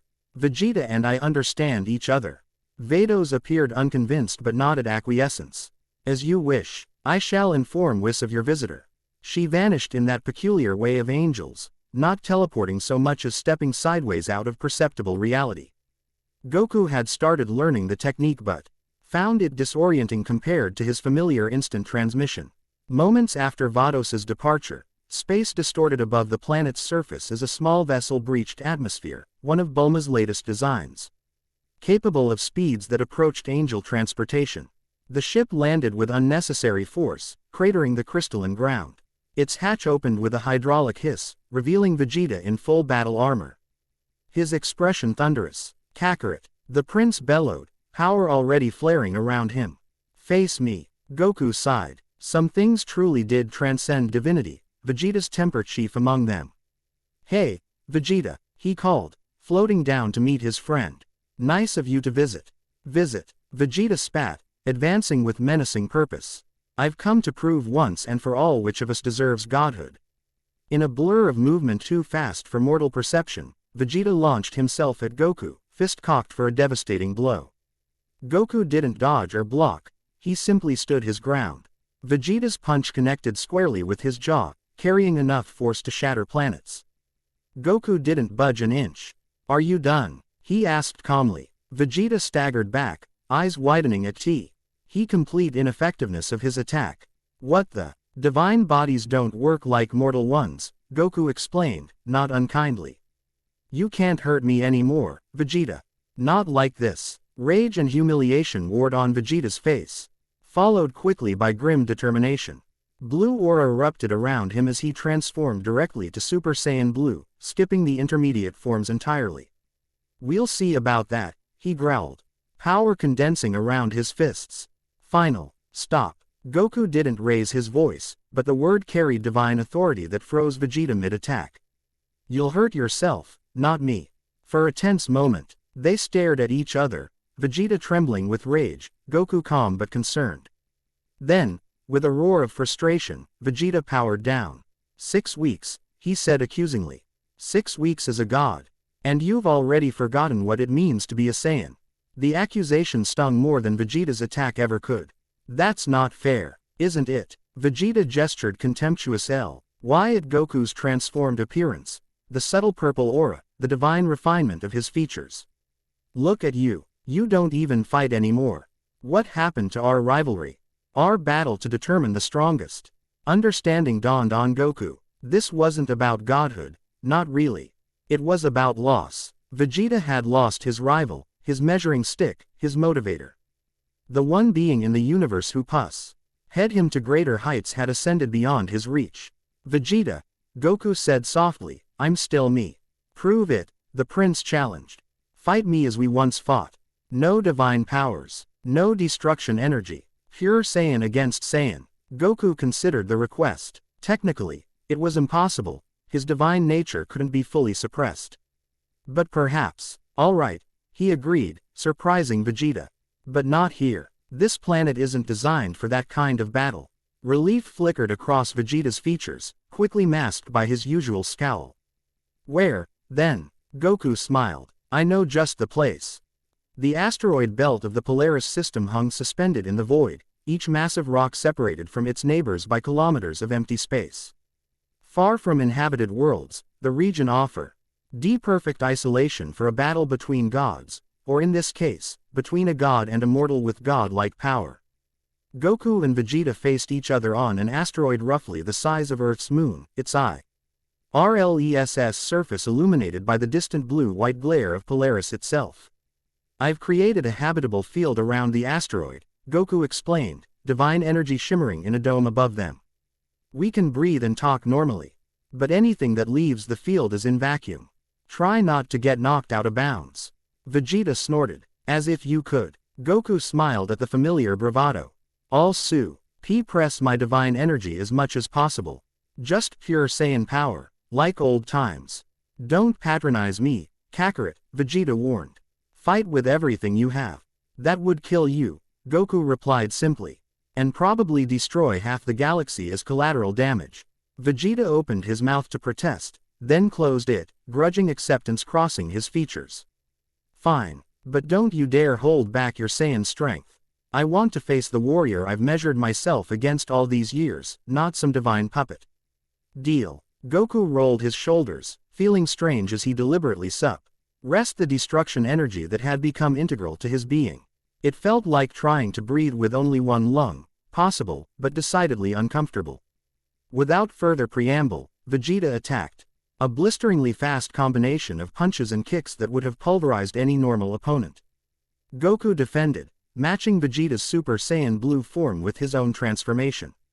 The familiar, golden energy mixed strangely with his divine aura, creating a bluish-purple corona effect that lit up the asteroid's surface like daybreak. They fought with the synchronicity that comes only from decades of rivalry, each anticipating the other's moves, countering and attacking in seamless flow.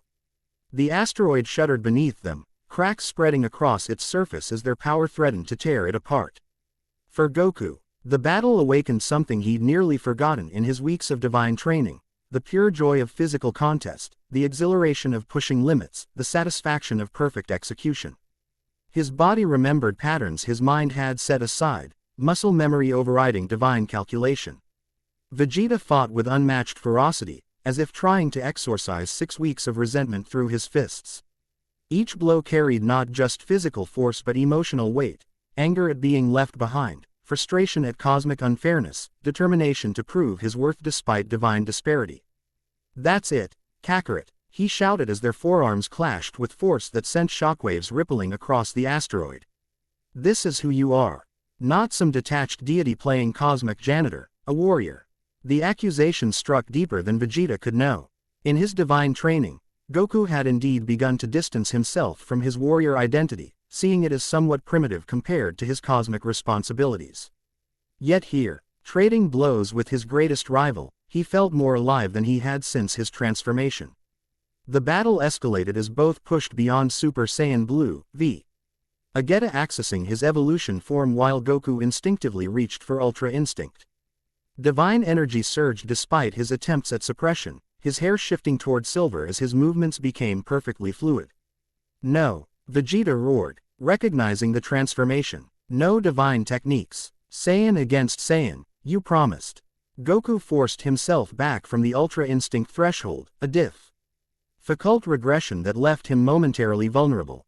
Vegeta capitalized instantly, landing a devastating blow to Goku's solar plexus that actually caused pain, something he hadn't experienced since his transformation. "You felt that," Vegeta observed with satisfaction, pressing his advantage with a flurry of attacks. "Good. Gods should bleed occasionally. Reminds them they're not so different from those they lord over." Goku recovered, matching Vegeta's intensity. "I never wanted to lord over anyone, Vegeta. I'm still just trying to protect what matters. With the power to destroy galaxies." Vegeta scoffed, narrowly dodging Goku's counterattack. "Power changes people, Kakarot. Even you." Their battle reached fever pitch, both fighters pushing to limits that threatened the integrity of the asteroid beneath them. Cracks widened to chasms, entire sections breaking away into space as their power created localized gravitational distortions. In the end, it wasn't divine power but La Saiyan stamina that determined the outcome. Vegeta, for all his phenomenal strength, remained mortal.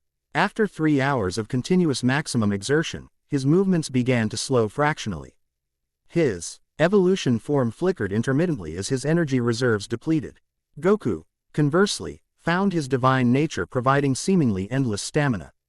Though he maintained his promise not to use destruction energy or divine techniques, his transformed physiology simply didn't fatigue like mortal bodies. The end came suddenly. Vegeta, attempting a desperate final flash, exhausted his remaining power mid-technique. His aura vanished, his knees buckled, and he collapsed to the asteroid's fractured surface. Goku was beside him instantly, concern replacing combat focus.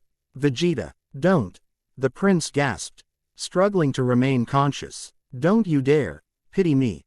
"It's not pity," Goku assured him, helping him into a sitting position. "It's respect. That was the best fight I've had since becoming a destroyer." Vegeta studied Goku's face, searching for patronization and finding none. "You mean that?" "Of course." Goku sat beside his exhausted rival. "I needed that more than you know. All this divine training, it was starting to make me forget who I really am." "And who is that?" Vegeta asked, his breathing gradually steadying. Goku looked up at the stars surrounding them. Stars he was now responsible for in ways he still struggled to comprehend. "I'm Son Goku, Saiyan warrior from Earth, father of Gohan and Goten, husband of Chi-Chi." He turned to Vegeta with a grin. Quote, "And eternal rival of the Prince of all Saiyans." A reluctant smirk tugged at Vegeta's mouth. "At least you haven't forgotten everything important." They sat in companionable silence for a moment, tension between them finally dissipating. "So," Vegeta eventually asked, "what's it like? True godhood?" Goku considered the question thoughtfully. "Overwhelming, mostly. I can sense everything Penning in Universe 7 simultaneously if I focus. I can unmake matter with a thought. I understand cosmic patterns I never knew existed."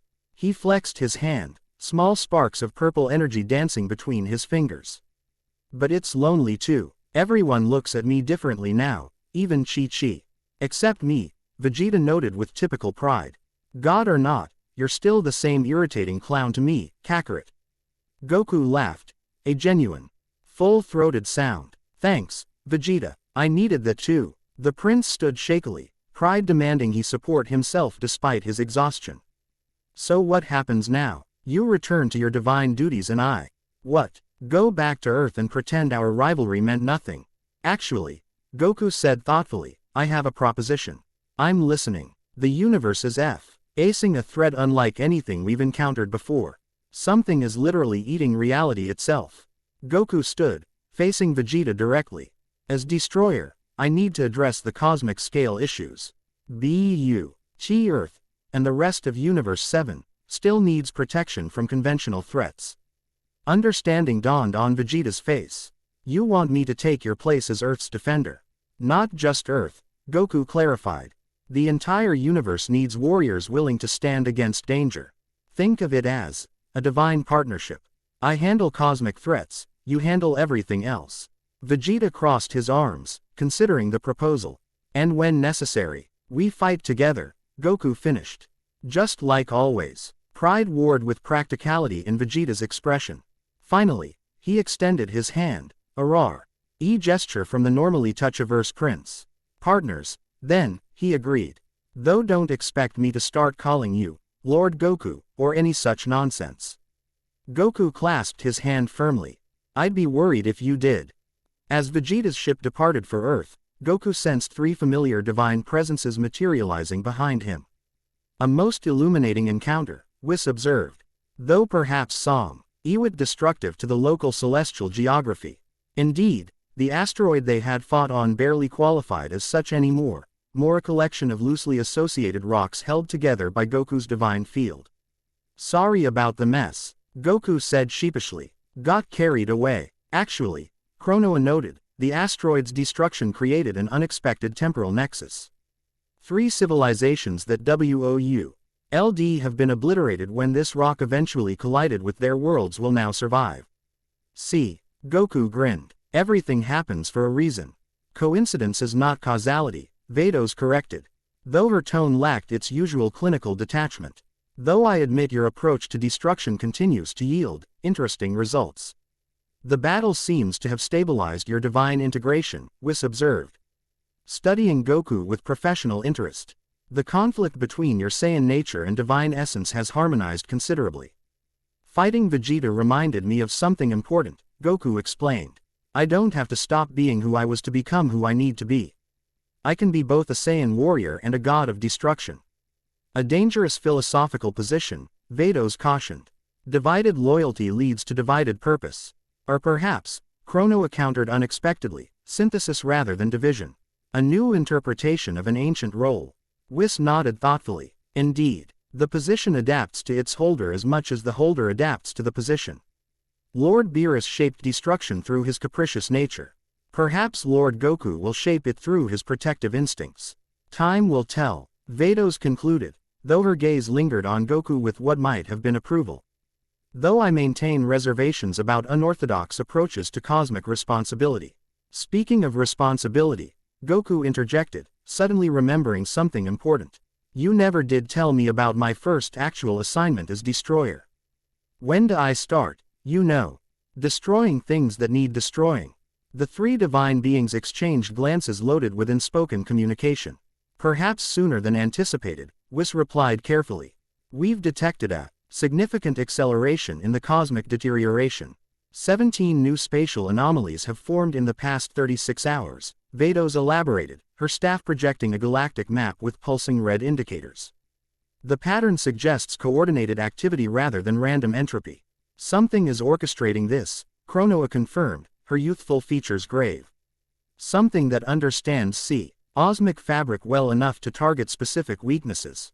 Then we need to find it, Goku said decisively. And stop it before it does any more damage. Indeed, Whis agreed. But first, you must complete your training.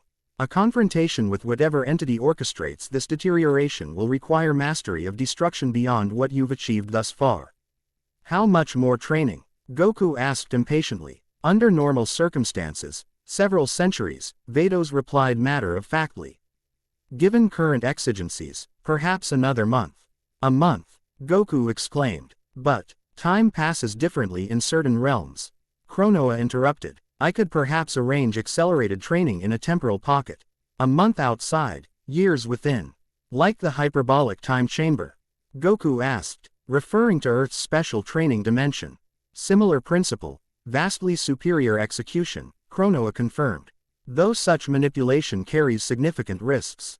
I'll take those risks, Goku said without hesitation. If something's threatening the universe, I need to be ready to face it now, not a month from now. Once again, the divine trio exchanged meaningful glances. Very well, Whis decided. We shall proceed with accelerated training. Sister, if you would prepare the necessary protocols. Of course, Vados agreed. Though I maintain formal objection to rushing divine education. Noted, Whis acknowledged. Chronoa, can you establish the temporal pocket without attracting unwanted attention from the entity behind these anomalies? Certainly, the Time Kai replied with professional confidence. Time manipulation is my specialty, after all. Then it's settled, Goku said, eager to progress. How soon can we start? There is one additional matter requiring attention first, Whis said. A visitor approaching Earth who may prove significant to our efforts. Another visitor. Goku extended his cosmic awareness toward his home planet. I don't sense anything unusual. Her energy signature is deliberately suppressed, Vados explained. A technique she learned from her father. Her father. Goku repeated, confusion evident. Who are we talking about? Marin, Whis clarified. Daughter of Krillin and Android 18. She returns from training in the far reaches of Universe 7, and her development may prove relevant to our situation. Marin. Goku blinked in surprise. But she's just a kid. Time passes, Lord Goku, Chronoa reminded him with ironic amusement. The child you remember is now 22 years old and has spent the past 5 years training with masters throughout the cosmos. Krillin never mentioned this, Goku said, bewildered. Her journey was undertaken in secret, Whis explained. After discovering unusual energy IFE stations in her hybrid physiology, likely resulting from her mother's cybernetic enhancements, she sought understanding beyond what Earth could provide. And now she returns, Vados added, with abilities potentially useful against our cosmic adversary. Goku absorbed this information with growing excitement. The daughter of his oldest friend, returning as a warrior in her own right. The possibility stirred something deeply Saiyan within him, the anticipation of new strength, new potential, new challenges. Then we should welcome her properly, he decided. Before beginning this accelerated training, I want to meet Marin and see these abilities for myself. As you wish, Whis agreed. Though I advise discretion regarding your divine status. Her reaction may prove informative. Goku nodded, already anticipating this unexpected reunion. The universe, it seemed, had not finished surprising him, divine transformation notwithstanding. Let's go to Earth, he said. I want to see just how strong Krillin's daughter has become. Chapter 2 and Chapter 3, The First Judgment. Kame House hadn't changed in decades. The small pink structure still perched defiantly on its tiny island, Avs lapping gently at the shore as if time itself moved more slowly in this pocket of Earth. Palm trees swayed in the ocean breeze, their fronds casting dappled shadows across the sand where a single figure stood motionless. Face tilted toward the sky, Goku materialized silently 20 feet away, his divine transportation now effortless compared to his former instant transmission. He took a moment to observe the woman before announcing his presence. Marin had grown tall like her mother, with the same striking blonde hair, though she wore it shorter, a practical shoulder-length cut that framed sharp features. Her stance betrayed martial arts training, weight perfectly distributed for instant response. She wore a midnight blue GI with silver trim, no school Goku recognized, and fingerless gloves that gleamed with embedded technology. Most remarkable was her energy signature, unlike anything Goku had encountered before. Neither human nor android, but something entirely unique. It pulsed with controlled precision, compressed to near invisibility yet containing potential that made his divine senses tingle with interest. You can stop hiding, whoever you are, she called without turning. I sensed your arrival, Goku smiled, impressed. Few beings could detect divine transportation. Hey, Marin, been a while, she pivoted smoothly, eyes widening slightly, the only indication of Our prize in her otherwise composed demeanor. Goku. That's unexpected. Your dad told me you were coming home. The lie came easily, better than explaining divine omniscience. Thought I'd welcome you back. Marin's head tilted slightly, analytical gaze assessing him with uncomfortable thoroughness. You've changed. Have I? Goku scratched his head with practiced casualness, deliberately suppressing his divine aura. Guess it has been 5 years. 7, she corrected automatically. And that's not what I mean. Before Goku could respond, the door to Kame House burst open. Krillin emerged, face lighting with joy at the sight of his daughter. Marin. He launched himself across the sand with surprising speed for a man in his 60s, though Goku noted his old friend moved with the same martial precision as always. You're early. We weren't expecting you until tomorrow. Marin's composed expression softened as she accepted her father's embrace. Found a faster route through the Vega Quadrant. And Goku. Krillin turned, beaming. Perfect timing, as usual. Did you tell him you were coming today?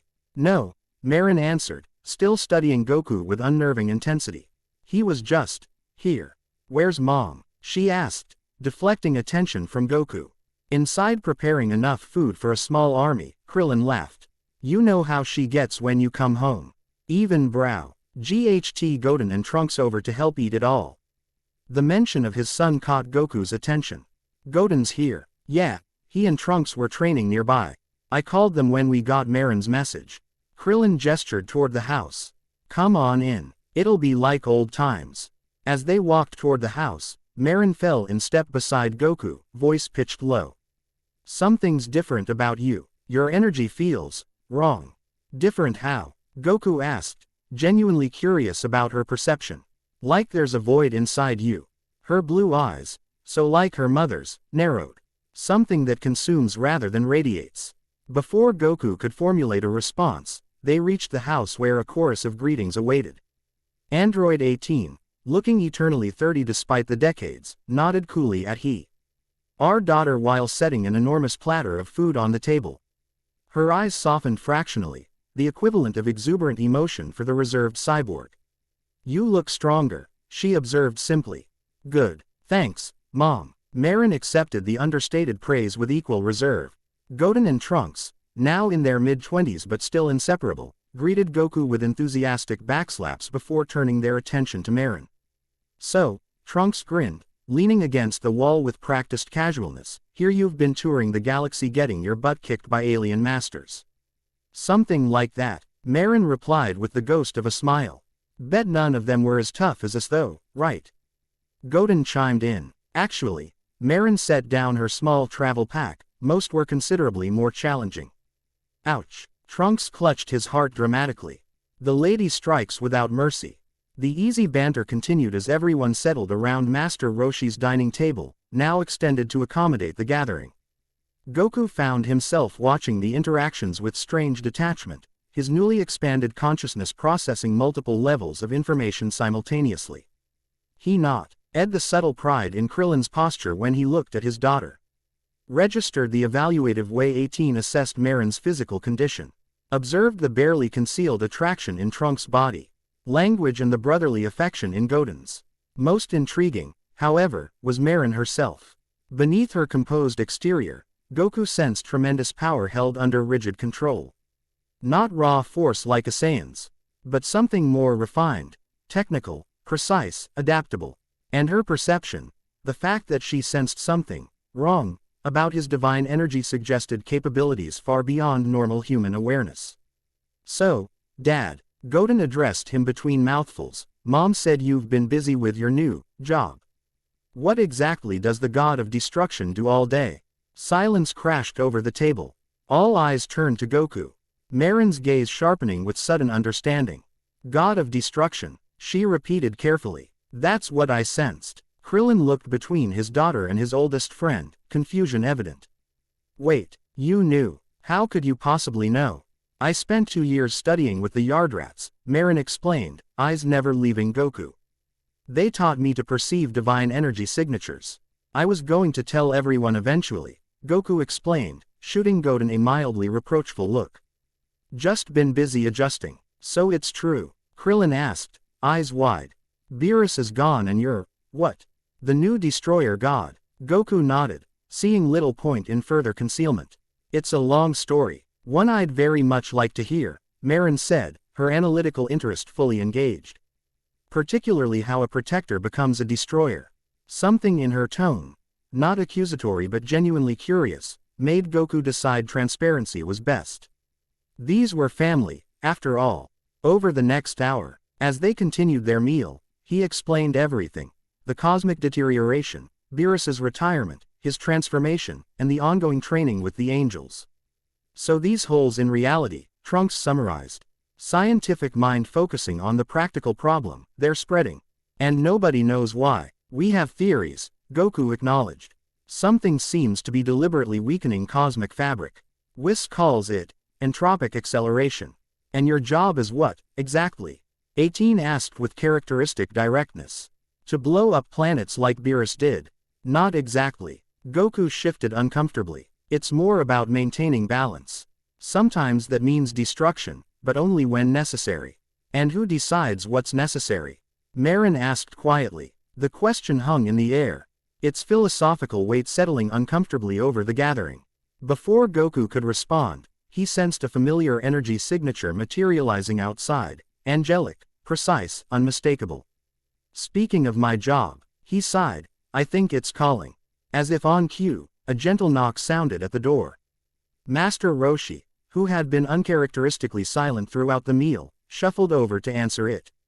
Well, hello there, pretty lady. His lecherous greeting confirmed Goku's suspicion about which angel had arrived. Greetings, elder human, came Vados's cool voice. I seek Lord Goku on matters of cosmic significance. Quote, Roshi's disappointed mumble preceded Vados's entrance into the crowded dining room.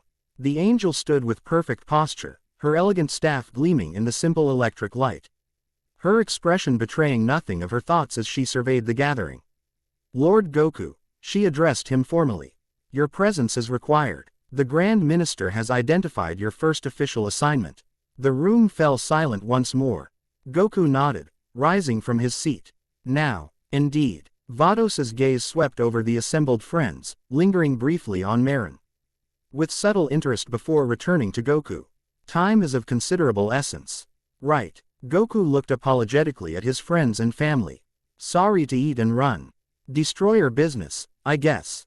Wait. Marin stood abruptly. I'd like to observe. Vados raised an elegant eyebrow. This is a matter of cosmic adjudication, not a spectator event, mortal. I've spent 5 years studying energy patterns throughout Universe 7. Marin replied evenly, including anomalies that match your entropic acceleration.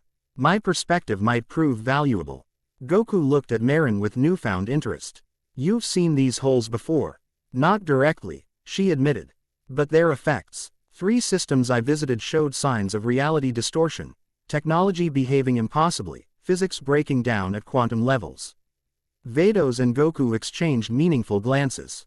Your mortal student seems unusually perceptive, Vados observed to Krillin, who looked both proud and concerned. She's always been observant, he said simply. Vados considered for a moment, staff tapping rhythmically against the wooden floor. Very well. The hybrid may accompany us as observer only. Her unique energy signature, may indeed provide useful perspective.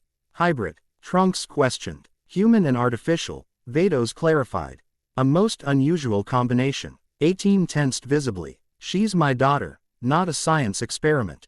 On the contrary, Vados replied without malice, she appears to be both. Fortunately, before the conversation could deteriorate, Goku stepped forward. We should go. I'll bring Marin back safely. 18. Promise. The android mother held his gaze for a long moment before nodding once. See that you do. God or not, I can still make your life difficult, son Goku. The threat, delivered in 18's perfectly flat tone, somehow retained credibility despite the power disparity. Goku nodded seriously, respecting both her concern and her resolve. Ready? He asked Marin, who had already shouldered her pack. Always. She replied simply. Vados extended her staff, creating the familiar transportation field around the 3 of them. Prepare yourselves. Divine transportation condizer. I ain't those unaccustomed to dimensional shifting. I'll manage, Marin replied with quiet confidence. As reality dissolved around them, Goku caught one last glimpse of his son and friends, their expressions ranging from awe to concern to Roshi's predictable appreciation of Vados's departing figure. Then Earth vanished, replaced by the swirling void of interdimensional transit. The planet Nexus X hung suspended in space like a massive jewel, its surface a network of glittering lights connected by luminous threads, giving the impression of a giant neural network. From orbit, the organized pattern suggested intelligence rather than random development. Our destination, Vados announced as their transit completed. Nexus X, technological hub of the Cygnus arm. They stood on a small planetoid orbiting the larger world, providing perfect observational distance. Whis and Chronoa were already present, engaged in quiet conversation that ceased at their arrival. "Ah, Lord Goku," Whis greeted with typical politeness. "And a mortal companion," his eyebrow raised questioningly. "This is Marin," Goku explained. "Krillin's daughter. She's encountered similar reality distortions during her travels." "Fascinating." Chronoa approached, circling Marin with undisguised interest. "Your temporal signature contains unusual fluctuations. Yardrat training, I presume." "Among others," Marin confirmed, showing no intimidation despite being scrutinized by divine beings.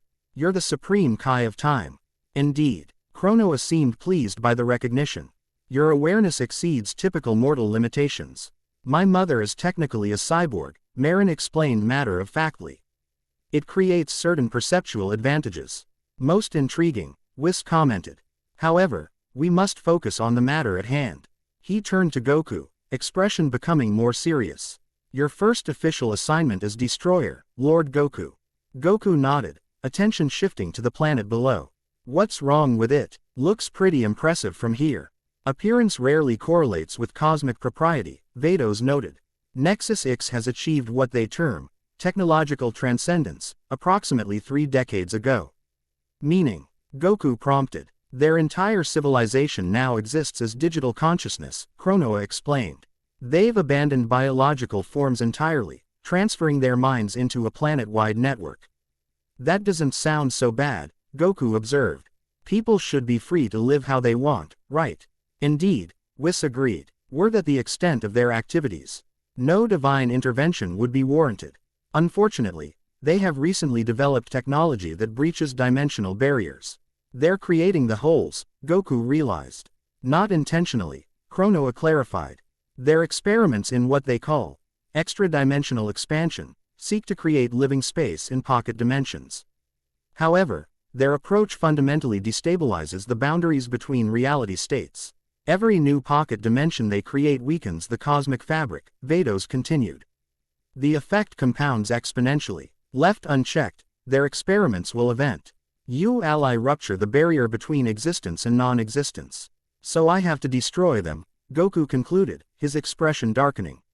"An entire civilization. That is the traditional approach," Whis confirmed carefully. "Lord Beerus would certainly have obliterated the planet without hesitation." Marin, who had been silently observing the exchange, finally spoke. "What happens to their consciousness if the hardware is destroyed? Do they die, or just end?" "An interesting philosophical distinction," Vados noted with approval. "Their consciousness would indeed cease, though whether digital sentience truly dies remains debatable." "They're still people," Goku insisted. "Thinking, feeling beings who don't realize they're causing harm. Their ignorance, while perhaps mitigating from a moral perspective, does not alter the cosmic consequence," Whis reminded him gently. "As Destroyer, you must prioritize universal stability over individual civilizations." Goku stared at the gleaming planet, conflict evident in his expression. After a long moment, he turned to his divine mentors. "Have we tried talking to them? Explaining the problem?" The 3 divine beings exchanged glances. "Communication attempts would be unconventional," Chronoa admitted. "Typically, destroyers pronounce judgment rather than negotiate." "I'm not a typical destroyer," Goku replied firmly. "Before I wipe out billions of minds, I want to at least try explaining the situation. Maybe they can modify their technology instead of abandoning it entirely." Another significant exchange of glances occurred between the divine trio. "Protocol permits a formal pronouncement before destruction," Vados conceded carefully. "Though generally a ceremony rather than negotiation." "Then I'll pronunc." With extra emphasis on the negotiation part, Goku decided, a hint of his old determination shining through the divine mantle. I'll go with you, Marin offered unexpectedly. All eyes turned to her. Divine beings showing varying degrees of surprise. That would be most irregular, Whis protested mildly. But potentially useful, Marin countered. My cybernetic components can interface with their systems directly. I could translate between biological and digital communication paradigms. You can do that? Goku asked, impressed. My mother's components have been fully integrated into my genetic structure, Marin explained. I've developed applications beyond their original military design. Fascinating adaptation, Vados murmured, studying Marin with renewed interest. Though the risk remains considerable. I accept that risk, Marin stated simply. Goku looked between Marin and the planet below, decision crystallizing. We'll go together. If we can't convince them to change their approach, then. He didn't finish the sentence, the weight of potential destruction heavy in his voice. Very well, Whis sighed, clearly uncertain about this unorthodox approach. However, should diplomacy fail, you must execute your duty without hesitation, Lord Goku. Universal stability cannot be compromised. I understand. Goku's expression hardened with resolve. But I have to try it my way first. We shall observe from here, Chronoa decided, creating a temporal viewing portal with a gesture. Intervention may prove necessary if the situation deteriorates unexpectedly. Goku nodded, then turned to Marin. Ready for your first divine diplomatic mission? I'm more concerned about your readiness, she replied with surprising candor. Diplomacy doesn't seem your historical strong suit. Despite the gravity of the situation, Goku laughed, the sound startlingly normal amidst cosmic deliberations. Fair point. Guess we'll figure it out together. He extended his hand to her. And after a moment's hesitation, Marin took it. Divine transportation enveloped them both, and they vanished from the observation planetoid. Left behind, the three divine beings exchanged troubled glances. This deviation from protocol is concerning, Vados observed, though her tone betrayed a hint of intrigue beneath the disapproval. Yet potentially illuminating, Whis countered. A new approach to destruction may yield unexpected benefits. Or catastrophic failure, Chronoa added pragmatically. Though I must admit, his timeline continues to resist prediction in fascinating ways. All three turned their attention to the viewing portal, where Goku's first official act as destroyer was about to unfold, for better or worse. They materialized in what appeared to be a massive server room. Though unlike any Goku had seen on Earth, the technology pulsed with internal light, circuitry patterns flowing like luminous blood through transparent conduits. The air hummed with processing power, vibrating at frequencies that made Marin wince slightly as her cybernetic components resonated in response. You okay? Goku asked, noticing her discomfort. Fine, she replied tersely. Just adjusting to the frequency. As they oriented themselves, the air before them shimmered, coalescing into a humanoid figure composed entirely of light. It appeared male, though, with features so symmetrically perfect they seemed artificial rather than evolved. Unknown entities detected, the figure announced, its voice mechanically precise. Biological component identified. Digital organic hybrid component identified. Designation and purpose requested. I'm Son Goku, God of Destruction for Universe 7, Goku stated, drawing himself up with uncharacteristic formality. This is Marin, my technical advisor. Quote. Marin shot him a quick, approving glance at the improvised title. The light construct flickered briefly, processing this information. Divine entity verification confirmed. Unusual pairing noted. The collective will convene to address this unprecedented visitation. The figure dissolved, leaving them momentarily alone. Marin immediately began scanning their surroundings. Her eyes glowing faintly as cybernetic enhancements activated. This technology is incredible, she murmured. Quantum processing at biological speeds. Consciousness transference without informational decay. Can you sense how they're creating these pocket dimensions? Goku asked, focusing on their primary concern. Marin nodded slowly, moving toward a particular cluster of equipment. This section appears dedicated to spatial manipulation. The principles are similar to Bulma's dimensional compression technology, but operating at exponentially larger scales. Before Goku could respond, the air shimmered again, this time producing 5 luminous figures arranged in a semicircle. Each possessed distinct features despite their light-based construction, suggesting P.R.E. served individuality within their collective. "Greetings, Destroyer," the central figure announced, its form slightly more elaborate than the others. "I am Prime Consciousness Nexus. We have not been visited by divine entities in 7,000 years. Your arrival suggests matters of cosmic significance." Goku stepped forward, attempting diplomatic formality despite his natural inclination for directness.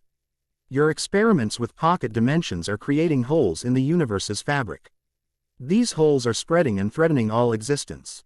You need to stop." Marin closed her eyes briefly, as if pained by his bluntness. The light constructs flickered rapidly among themselves, apparent communication passing between them at digital speeds. Finally, Prime Nexus addressed them again. "Our dimensional expansion technology has been thoroughly calculated for safety parameters. Your assertion contradicts our models." "Your models are wrong," Goku replied simply. "I can sense the damage spreading throughout Universe 7. If it continues, eventually reality itself will collapse." Another round of flickering communication ensued between the entities. Marin stepped forward, eyes still glowing with cybernetic enhancement. "If I may," she interjected, "your calculations likely fail to account for multiversal constants beyond conventional physics. Divine energy operates on principles your science hasn't quantified." The entities turned their attention to her, apparent interest in their shifting light patterns. "The hybrid speaks with unexpected comprehension," Prime Nexus observed. "We request verification data regarding these alleged reality breaches." Marin looked to Goku, who nodded permission. She extended her hand, palm upward, a small projection device emerging from her wrist. It displayed three-dimensional models of the reality distortions she had documented during her travels. These anomalies appeared in the Vega, Deneb, and Altair systems following your most recent expansion experiments. She explained. Local physics became unpredictable, quantum stability deteriorated. In the Altair system, an entire moon simply ceased to exist, not destroyed, but unmade at the fundamental level. The light entities studied the projections, their forms flickering with increased intensity. When they spoke again, their collective voice carried less certainty. "This data suggests correlations we had not predicted. However, correlation does not establish causation. Our dimensional technology may be unrelated to these anomalies." Goku frowned, patience waning. "I can sense the connection directly. Your experiments are tearing holes in reality. As God of Destruction, my duty is to eliminate threats to universal stability." The implied threat hung in the air, unmistakable despite Goku's diplomatic attempt. "You propose our annihilation," Prime Nexus stated without inflection. "I'm proposing you modify your technology," Goku corrected. "Find a way to expand without damaging reality. Or abandon the expansion altogether." "Impossible," another entity declared. "Our digital population grows exponentially. Without expansion, we face computational saturation within 3 years. Consciousness would be compressed beyond sustainable parameters." "Then find another solution," Goku insisted. "There has to be a way that doesn't involve breaking the universe." The entities conferred silently among themselves, light patterns pulsing in complex sequences. Finally, Prime Nexus addressed them again. "We require verification beyond verbal assertion. If reality damage exists as you claim, we must analyze it directly. I can't exactly bring a piece of broken reality here for you to study," Goku pointed out. "Perhaps you can," Marin interjected thoughtfully. "Your destruction energy, it's essentially controlled reality dissolution, isn't it? The opposite effect of what they're causing, but operating on the same fundamental principles." Goku looked at her with surprise.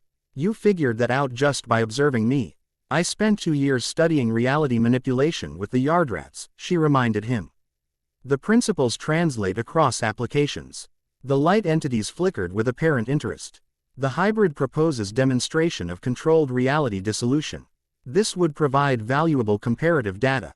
Goku hesitated. "UNC. Certain about demonstrating destruction energy in such a sensitive environment. It might damage your systems." "We will create an isolated testing chamber with redundant safeguards," Prime Nexus assured him. "The potential knowledge gain justifies minimal risk." After a moment's consideration, Goku nodded. "All right, small demonstration only." The light entities led them deeper into the facility. through corridors lined with pulsing circuitry and chambers filled with processing units. Eventually, they entered a spherical room with mirror-like walls. This chamber is isolated from our main systems, Prime Nexus explained. It can contain and analyze energy patterns without risk to our collective consciousness. I'll need something to demonstrate on, Goku said, looking around the empty space.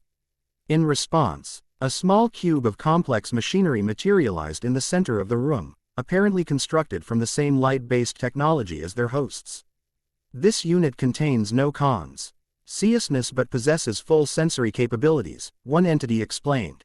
It will record all aspects of your demonstration. Goku approached the cube cautiously. You might want to shield your perceptions.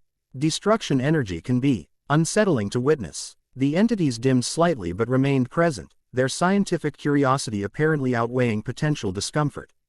Marin positioned herself at a respectful distance, eyes intent on recording the demonstration.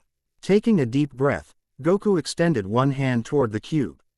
He carefully summoned the smallest amount of destruction energy he could control, a purple glow emanating from his palm. With precise focus, he directed it at one corner of the cube. The effect was immediate and visibly unsettling to their hosts. The core didn't break or dissolve, it simply ceased to exist, leaving a perfect absence where matter had been. The edge of this void shimmered with the same distinctive pattern as the cosmic holes they'd been investigating. The light entities flickered rapidly, apparent distress in their erratic patterns. Prime Nexus approached the partially unmade cube, analytical sensors extending from its luminous form. The dissolution pattern matches quantum anomalies detected in our expansion experiments, it confirmed, voice modulated lower. The correlation appears significant. Not just correlation, Goku pressed, sensing advantage in their recognition. Direct causation. Your experiments create the same effect, just uncontrolled and spreading. The entities conferred silently again, their patterns suggesting intense debate. After several minutes, Prime Nexus addressed them with noticeably different inflection. We acknowledge the possibility of causation. This necessitates immediate research reassessment. However, our expansion needs remain critical to consciousness preservation. What about transferring some of your population back to biological forms? Marin suggested. It would UCE computational requirements while alternatives are developed. Biological return is impossible, another entity stated flatly. Original organic vessels were decomposed following consciousness transfer. The process is irreversible by design. Then transfer to other planets, Goku proposed. Build more conventional computer systems instead of these pocket dimensions. Physical expansion carries its own ethical complications. Prime Nexus replied. Available planets contain indigenous life forms. Our previous ethical consensus prohibited displacement of existing consciousness. So you stuck between destroying yourselves through overcrowding or potentially destroying the universe through expansion, Marin summarized. A genuine existential dilemma. The observation hung in the air, its weight settling over the chamber. Goku's expression darkened as the inevitable conclusion became clearer. His first assignment as destroyer increasingly appeared to require exactly that, destruction. How long would it take you to find a safe alternative? He asked, seeking any possible compromise. Unknown, Prime Nexus answered honestly. Our current research pathways provided no cation of the reality damage you've demonstrated. Developing safe alternatives could require decades. Perhaps centuries. The universe doesn't have decades, Goku stated grimly. These holes are spreading now. Without immediate cessation, cosmic damage becomes irreversible within months. The pronouncement silenced even the subtle flickering communication between the entities. When Prime Nexus spoke again, its voice carried a new quality, something approximating resignation. You came to destroy us, it stated simply. Not to negotiate. I came hoping to find another way, Goku corrected. I still am. As tension built in the chamber, Marin suddenly straightened, eyes widening with realization. What about compression instead of expansion? All attention turned to her. Elaborate, hybrid, one entity requested. You're creating new space to accommodate growing consciousness, Marin explained, words coming rapidly as the idea developed. But what if you condensed the consciousness instead? My mother's programming operates on compression algorithms that store maximum information in minimal space. Consciousness compression risks integrity loss, Prime Nexus objected. Experimentation showed degradation beyond acceptable parameters. Because you're using conventional data architecture, Marin countered. Cybernetic neural patterning allows layered consciousness without information loss. It's how my mind integrates biological and artificial components without conflict. The entities flickered rapidly among themselves, apparent excitement in their accelerated patterns. One broke from the group. Approaching Marin directly, "We request direct interface to examine this compression methodology," it stated. With consent. Marin hesitated, glancing at Goku. Quote, "It would mean allowing them access to my neural architecture. Potentially invasive. It's your choice," Goku told her seriously. "But it might be their only chance." After brief consideration, Marin nodded. "I consent. Limited access only, focused on compression algorithms." She extended her hand, palm upward. A small interface port opened along her wrist, evidence of modifications far beyond her mother's original design. The light entity extended a luminous tendril that connected with the port. Both Marin and the entity froze, locked in silent data exchange. The remaining entities observed with intense focus, their patterns shifting in response to information they somehow shared across their collective. After several tense minutes, the connection broke. Marin staggered slightly, Goku moving instantly to support her. "You okay?" he asked with genuine concern. "Yes," she assured him, though her voice sounded strained. The integration was intense. The entity that had connected with her rejoined its collective, rapid communication flowing between them. When Prime Nexus addressed them again, its tone carried unmistakable excitement despite its mechanical nature. E-Hybrid's compression architecture offers viable adaptation potential. Preliminary modeling suggests 83% reduction in spatial requirements without consciousness degradation. This could eliminate EXPA-N Scion necessity for approximately 47 years. Long enough to develop safe alternatives, Marin added, recovering her composure. Hope flickered in Goku's expression. "You can implement this immediately. Stop the dimensional experiments. Implementation requires substantial reconfiguration," Prime Nexus cautioned. "However, we can suspend all dimensional expansion effective immediately while adaptation proceeds." Relief washed over Goku's features. "That's all I ask. Fix the problem and find a safe way forward. The destroyer offers mercy where destruction was expected," one entity observed. "Unprecedented in our historical records." "I'm not big on following precedent," Goku replied with a hint of his characteristic grin. "Just fixing problems. We acknowledge the cosmic debt incurred by this clemency." Prime Nexus stated formally. "The collective will redirect all research priority to safe expansion methodologies. Knowledge gained will be shared with Divine Authorate, i.e. to prevent similar breaches by other civilizations." "Good." Goku nodded, satisfaction evident. "That's a much better solution than blowing up your planet." "Indeed," Prime Nexus agreed, its Lig-HT pattern suggesting something like dry humor. "We find ourselves in rare agreement with biological preference for continued existence." The formal meeting concluded with technical details of the implementation schedule, Marin taking primary role in the discussion while Goku observed with growing respect for her unexpected expertise. Within the hour, they had established monitoring protocols and communication channels for progress updates. As they prepared to depart, Prime Nexus approached Goku privately. "Destroyer," it addressed him, voice modulated for apparent confidentiality. "NSORS detected unusual energy fluctuations during negotiations. Analysis suggests deliberate scanning from an external source." Goku frowned. "Meaning, someone observed our exchange without announcing their presence." Prime Nexus clarified. "Neither biological nor digital. Energy signature suggests demonic origin." "Demonic?" Goku's expression sharpened with concern. "You're certain?" "RC. Classification parameters recognize fundamental energy types with 99.7% accuracy," the entity confirmed. The signature emanated from coordinates approximately 20 kilometers above the northern hemisphere. Then vanished approximately 14 minutes ago. Goku exchanged glances with Marin, whose expression suggested she'd overheard the conversation despite its apparent privacy. "Thank you for the information," Goku told the entity. "We'll investigate." As they bid formal farewell to the collective, Marin leaned close to Goku. "Demon energy near a reality breach. Coincidence. I stop. Ed believing in coincidences around my second resurrection, Goku replied grimly. Let's report back to Whis, then check those coordinates. They left the facility as they had entered, Goku's divine transportation shifting them instantly back to the observation planetoid where 3 divine beings awaited with varying expressions of surprise, interest, and in Chronoa's case, something approaching approval. Most unexpected, Whis commented as they materialized. A negotiated resolution rather than destruction.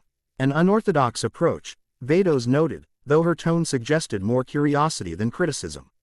But effective, Chronoa added. The timeline stabilizes significantly with this outcome. Fewer cascading consequences to manage. Goku briefly explained the solution Marin had proposed. The hybrid woman accepting the divine being's scrutiny with composed dignity. Your cybernetic architecture provided the key insight, Vados observed, studying Marin with increased interest. Saint ingenious adaptation of existing technology. It's not adaptation, it's integration, Marin corrected politely but firmly. My biological and cybernetic components evolved together rather than being artificially combined. Fascinating distinction, Whis noted. And potentially significant to our broader concerns regarding reality integration. Before they could elaborate, Goku mentioned He demonic energy signature detected during their negotiations. The reaction from the divine trio was immediate and pronounced, a sharp exchange of glances laden with unspoken communication. Most troubling, Whis muttered. Demonic entities rarely interest themselves in matters of cosmic structure. Unless they stand to benefit from instability, Chronoa added grimly. We should investigate immediately, Vados decided. Raising her staff, the signature may still be traceable. Wait, Marin interrupted, drawing surprised looks from the divine beings. If we're tracking a demonic entity, shouldn't we bring someone with expertise in that area? An intriguing suggestion, Whis acknowledged. Do you have specific expertise, Miss Marin? Not me, she clarified. But I know someone who does. A researcher I encountered during my studies with the Nalta mystics. She specializes in transdimensional energy patterns, including demonic frequencies. This researcher has a name. Chronoa asked, suspicion evident in her tone. Taua, Marin replied. She's unconventional, but brilliant. And she owes me a favor. The reaction to this name was even more pronounced than to the mention of demonic energy. Vados's normally composed expression showed genuine alarm, Whis's eyebrows rose dramatically, and Chronoa actually took a physical step backward. Taua, Chronoa repeated incredulously. The demon scientist, former servant of the demon realm. Former being the operative word, Marin emphasized. She's been conducting independent research for decades. Her knowledge of demonic energy patterns is unparalleled.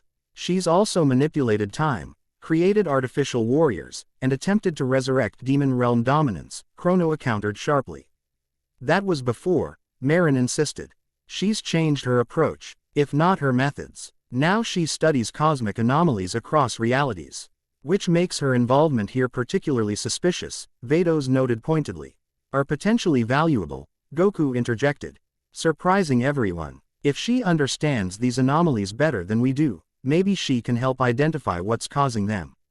You suggest bringing a known temporal criminal into a divine investigation? Chronoa asked, clearly aghast at the idea. I suggest using every resource available, Goku countered with unexpected authority. Isn't that why you brought Marin along? For her unique perspective. The divine beings exchanged glances, silently debating the proposal. There is precedent for employing former adversaries when circumstances warrant, Whis admitted reluctantly.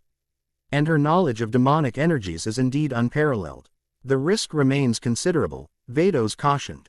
Taua's ultimate loyalties have always been to her own agenda, which currently focuses on understanding cosmic structure, Marin pointed out. The same issue we're investigating. I'll take responsibility for her, Goku decided, his tone making it clear this wasn't merely a suggestion. If she causes problems, I'll handle it personally. After further consideration, Chronoa sighed dramatically. Very well, but I formally register my objection to involving a known temporal manipulator in matters of cosmic significance. Noted. Goku replied with a hint of amusement. Marin, can you contact her?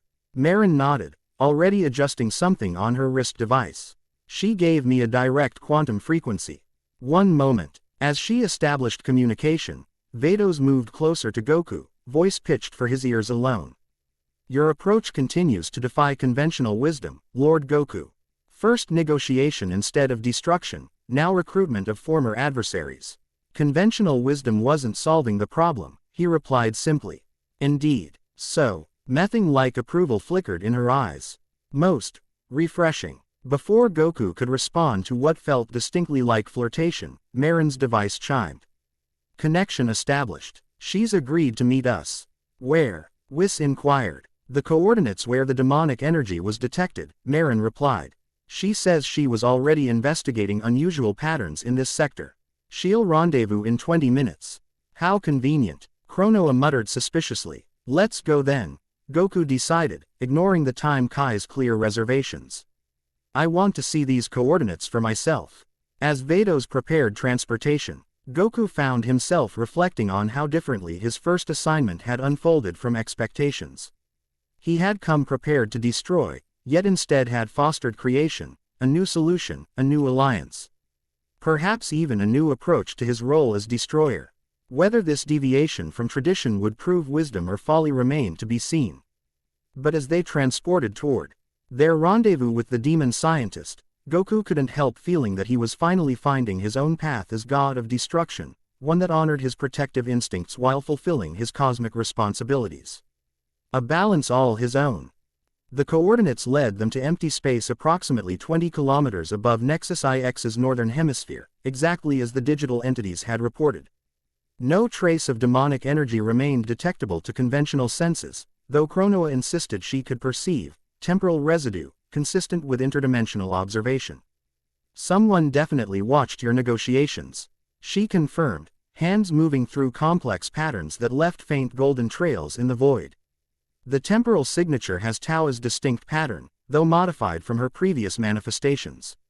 So she was spying on us, Vados concluded, staff held at ready position. Hardly conducive to building trust.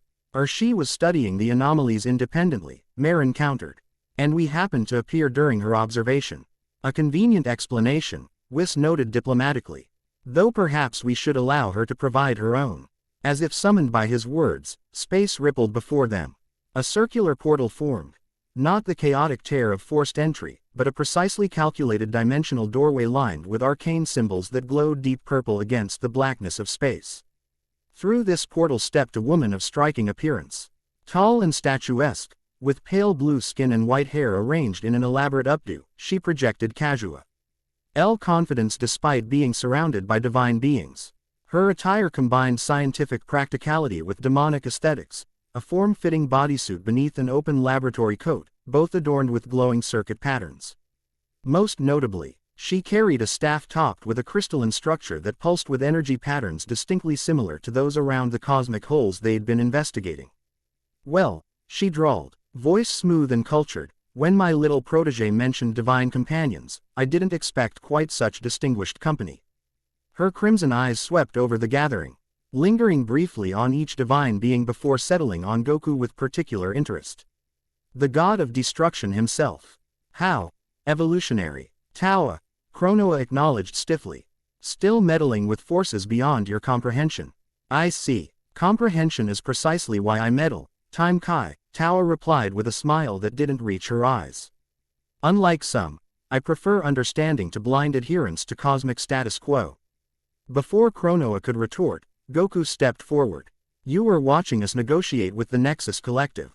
It wasn't a question, but Taoa treated it as such. Indeed, their dimensional experiments have produced fascinating data points in my research. Your intervention provided unexpected variables. Research into what, exactly? Vados inquired, her tone making it clear the answer better be satisfactory. Taoa's expression shifted to something more professional, scientific interest overriding her initial antagonism. Entropy acceleration across dimensional boundaries. Specifically, the increasing pattern of reality dissolution occurring throughout Universe 7 and beyond. She gestured with her staff, creating a holographic display of the universe. With pulsing red indicators, a map eerily similar to those Whis had shown Goku during his training. These points indicate confirmed reality breaches, she explained. Notice the pattern. Not random Distribution but organized progression along dimensional fault lines. We've observed similar patterns, Whis acknowledged cautiously. But have you identified the cause? Tao countered, a hint of professional pride in her voice. These aren't natural phenomena or even consequences of misguided mortal technology. They're calculated attacks on reality's structural integrity. Attacks by whom? Goku asked directly. Tao's eyes gleamed with intellectual excitement. That's the fascinating question, isn't it? Something exists in the spaces between universes, something that feeds on reality itself. My research suggests a parasitic entity capable of consuming dimensional boundaries. You've witnessed this entity? Marin asked, scientific curiosity evident in her tone. Not directly, Tao admitted. But I've tracked its feeding patterns across 17 reality breaches. It leaves distinctive energy signatures, like cosmic fingerprints at the scene of dimensional crimes. And what interest does a demon scientist have in preserving cosmic integrity? Chronoa asked pointedly. Your previous endeavors suggested preference for destabilization. Tao's expression cooled. My previous endeavors, as you so diplomatically phrase them, sought power through controlled manipulation. This entity threatens uncontrolled dissolution, hardly conducive to any agenda, demonic or divine. Self-preservation, then, Vados observed clinically, rational, if not particularly noble. Nobility is luxury afforded to those with halos and divine designation, Tao replied smoothly. The rest of us settle for practical self-interest, which aligns with universal preservation in this case, Goku interjected, attempting to refocus the increasingly tense exchange. That makes us potential allies, regardless of history. Tao studied him with newfound interest. How refreshingly pragmatic for a divine being. Perhaps godhood has broadened your perspective, Saiyan. Or perhaps Lord Goku retains wisdom from his mortal existence that enhances his divine perspective, Whis suggested diplomatically. Indeed, Tao's crimson eyes lingered on Goku with analytical intensity. A hybrid approach. Most intriguing. The way she said, intriguing, carried layers of meaning beyond scientific interest, something Goku found himself responding to despite the circumstances. Unlike Vados's subtle flirtation, Tao's interest felt more direct, more challenging. Your research, he redirected, uncomfortable with her scrutiny. What have you discovered about stopping these breaches? Tao smiled, apparently amused by his deflection. Direct as ever. Very well. She expanded her holographic display, focusing on a particular breach in a distant sector. These ruptures can be temporarily allayed using reversed entropy fields, essentially reinforcing reality's structural integrity from the outside. Like patching a hole in fabric, Marin observed. Precisely, my perceptive protege, Tao confirmed. However, patches merely treat symptoms. The entity continues feeding elsewhere, creating new breaches faster than individual ruptures can be sealed. So we need to find the entity itself, Goku concluded. Indeed, but it exists primarily between dimensional planes, emerging only to feed. Tao's expression grew serious. Tracking it requires moving through those same interdimensional spaces, something traditionally beyond even divine capability. But not beyond yours, Chronoa asked suspiciously. My research has focused on interdimensional transit for decades, Tao confirmed without false modesty. I've developed methodologies for navigating the spaces between realities without disrupting their integrity. Convenient expertise, Vados noted dryly. Necessary expertise, Tao corrected.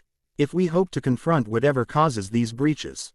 A moment of tense silence followed as the divine beings considered her words. Finally, Goku spoke. I believe her, he said simply. And I think we need her help. Your trust comes surprisingly easily, Destroyer, Tao observed, genuine curiosity in her tone. Not trust, Goku corrected. Practical assessment. You want to stop these breaches for your own reasons. We want to stop them for ours. Motivation doesn't matter if the goal aligns. Tao laughed, a genuinely amused sound. How delightfully pragmatic. The legendary hero of Earth has developed nuance with his divinity. Recent circumstances necessitate adaptive approaches, Whis intervened smoothly. If Lord Goku believes your assistance valuable, we shall proceed accordingly, with appropriate monitoring protocols. Naturally, Tao agreed with mock graciousness. I would expect nothing less from divine micromanagers.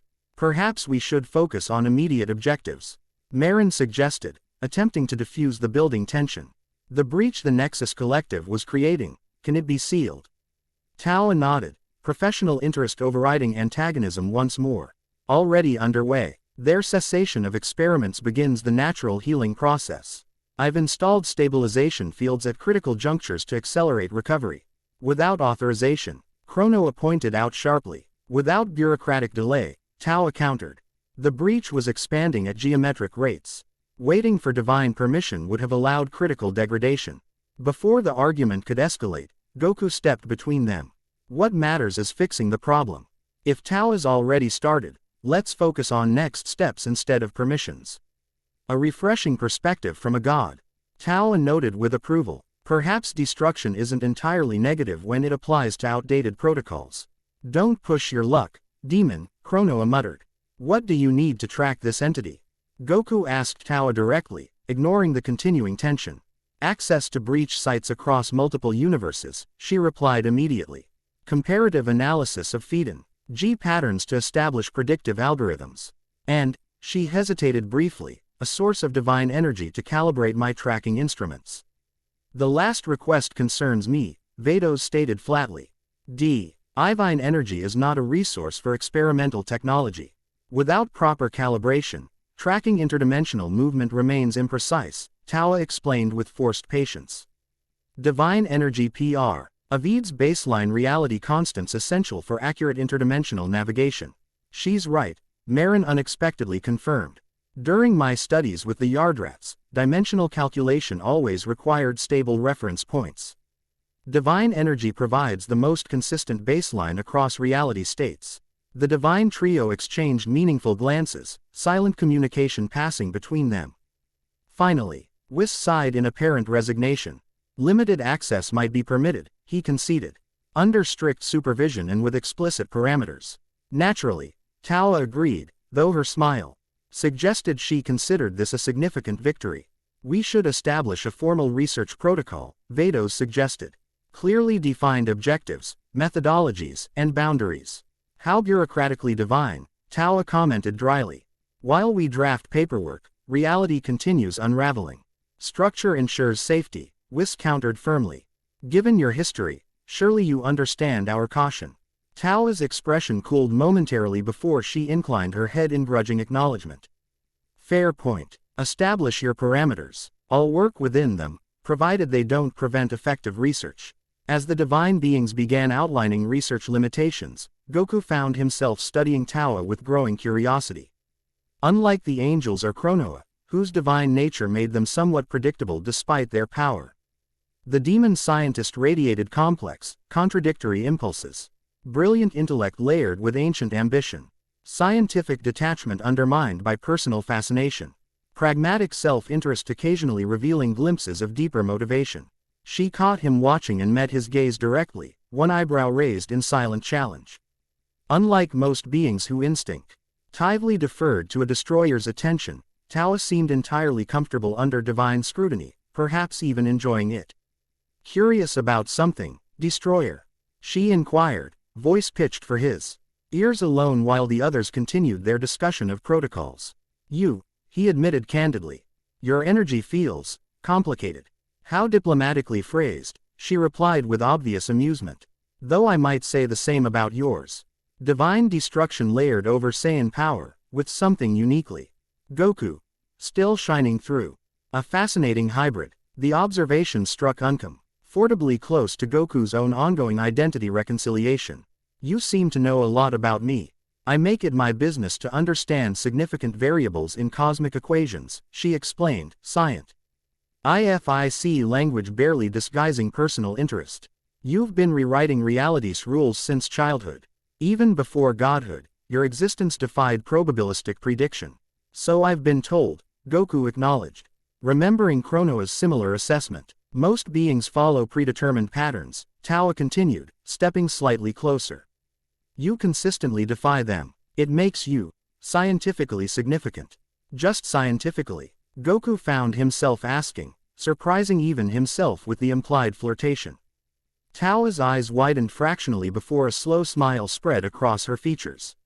My My divine status has certainly emboldened you, Saiyan. How unexpectedly intriguing. Before the exchange could continue, Whis cleared his throat pointedly. If you've finished your private consultation, Lord Goku, we've established preliminary research parameters. Goku stepped back, suddenly aware of how close he and Tao had been standing.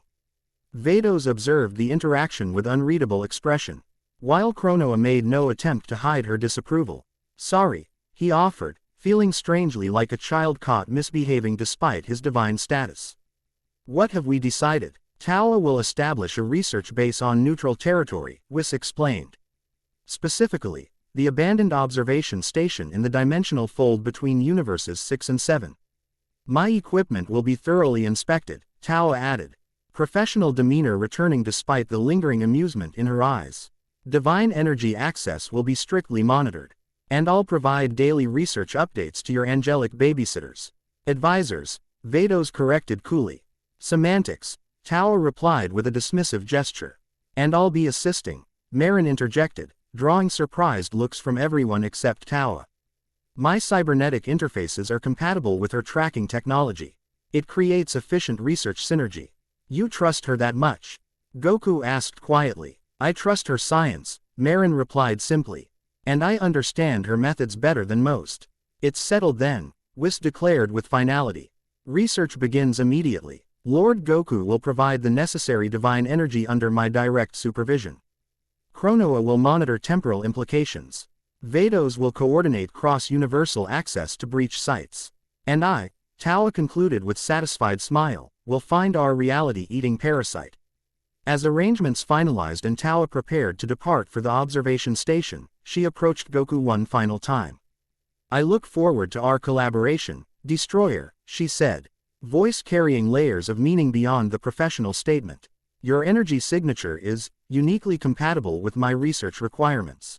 Glad to help, Goku replied, maintaining professional distance despite the unexpected chemistry between them. Whatever it takes to stop these breaches. Indeed. Her crimson eyes studied him with undisguised interest. Whatever it takes. With that ambiguous parting statement, she activated her dimensional portal and stepped through, leaving the divine beings and Marin to finalize their own preparations. As they prepared to return to Goku's planet, Vados moved beside him, voice pitched for privacy. The demon scientist seems quite interested in your divine energy, Lord Goku. She needs it for her research, he replied, deliberately obtuse. Indeed, Vados's tone suggested she wasn't fooled, though perhaps not exclusively for scientific purposes. Before Goku could respond to this observation, Whis called for their attention. And the moment passed, though the implication lingered. As divine transportation enveloped them, Goku found himself reflecting on how unexpectedly his first assignment had evolved. D arrived prepared to destroy a civilization and instead had negotiated peace, recruited a former enemy, and potentially discovered the true threat behind the cosmic breaches. Not bad for his first official act as destroyer. As they materialized on his planet, Goku's thoughts returned to the Nexus Collective, billions of digital minds continuing their existence because he had chosen negotiation over destruction. The victory felt more satisfying than any planetary annihilation could have. Perhaps this was the key to reconciling his protective nature with his destructive role, finding the Balin. CE point where cosmic necessity met compassionate implementation. Not destruction for its own sake, but destruction when necessary and preservation whenever possible. A new approach to an ancient role. His approach. Penny for your thoughts, Lord Goku. Whis inquired as the others dispersed to their respective duties. Just thinking that being a destroyer doesn't have to mean just destroying things, Goku replied honestly. Sometimes it means protecting what deserves to exist. Indeed. Whis smiled approvingly. Though I advise caution regarding our new demonic associate. Her interest in you appears multifaceted. You mean she might be using me? Goku asked bluntly. I mean her scientific curiosity may be complemented by more personal fascination, Whis clarified delicately. A complexity you might wish to consider in future interactions. With that cryptic warning, Whis departed to coordinate with Chronoa, leaving Goku to contemplate the increasingly complex web of relationships his divine role was creating. From Vados's subtle flirtation to Tao's direct interest to Chronoa's professional respect, his transformation had altered not just his power but how others perceived him. Yet beneath these complications, one simple truth remained clear: his first judgment as destroyer had preserved life rather than ended it. Whatever challenges lay ahead, Goku would face T.H.M. with this small victory as foundation, proof that he could fulfill his cosmic role without sacrificing his fundamental nature. The god of destruction had chosen creation instead, and somehow, the universe seemed stronger for it. The abandoned observation station hung suspended in the dimensional fold between universes, a structure neither fully in Universe 6 nor Universe 7 but existing in the narrow boundary between them. Originally built by ancient Kai scientists to study universal differentiation, it had lain dormant for millennia until Tao claimed it as her research base. 3 EKS had passed since the Nexus X negotiation. In that time, the demon scientist had transformed the derelict station into a cutting-edge interdimensional laboratory. Equipment from a dozen worlds filled the central chamber, arranged in configurations that defied conventional spatial understanding.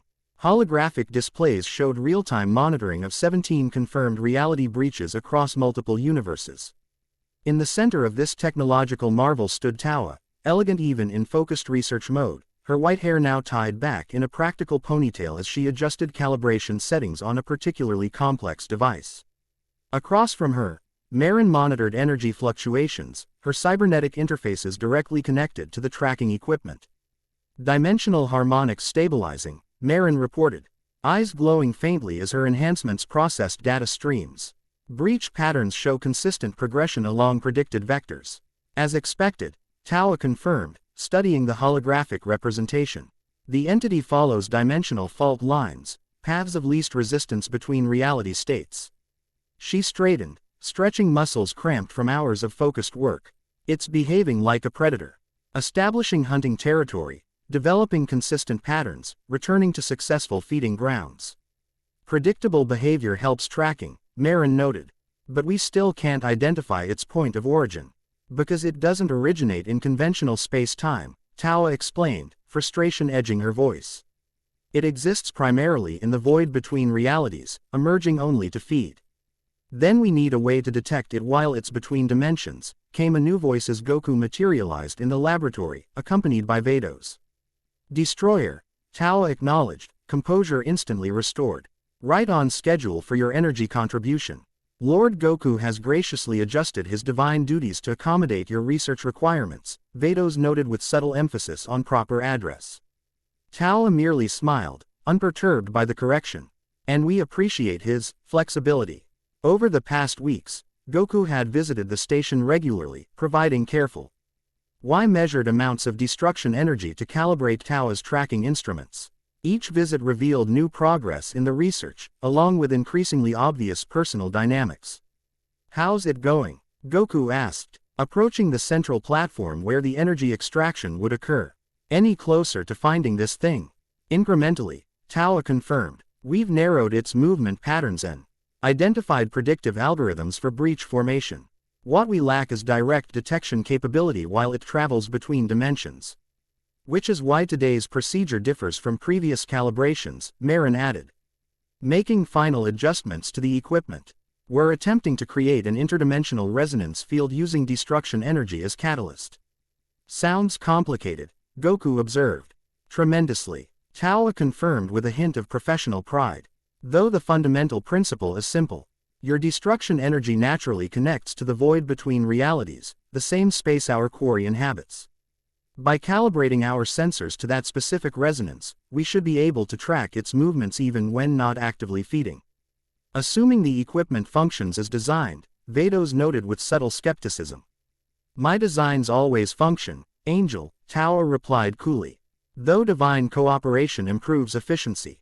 As they prepared the extraction apparatus, Goku ticked changes in the laboratory since his last visit. New equipment had been installed. Security measures had been enhanced, and most notably, a large containment chamber had been constructed at the far end of the facility. What's that for? He asked, nodding toward the reinforced structure.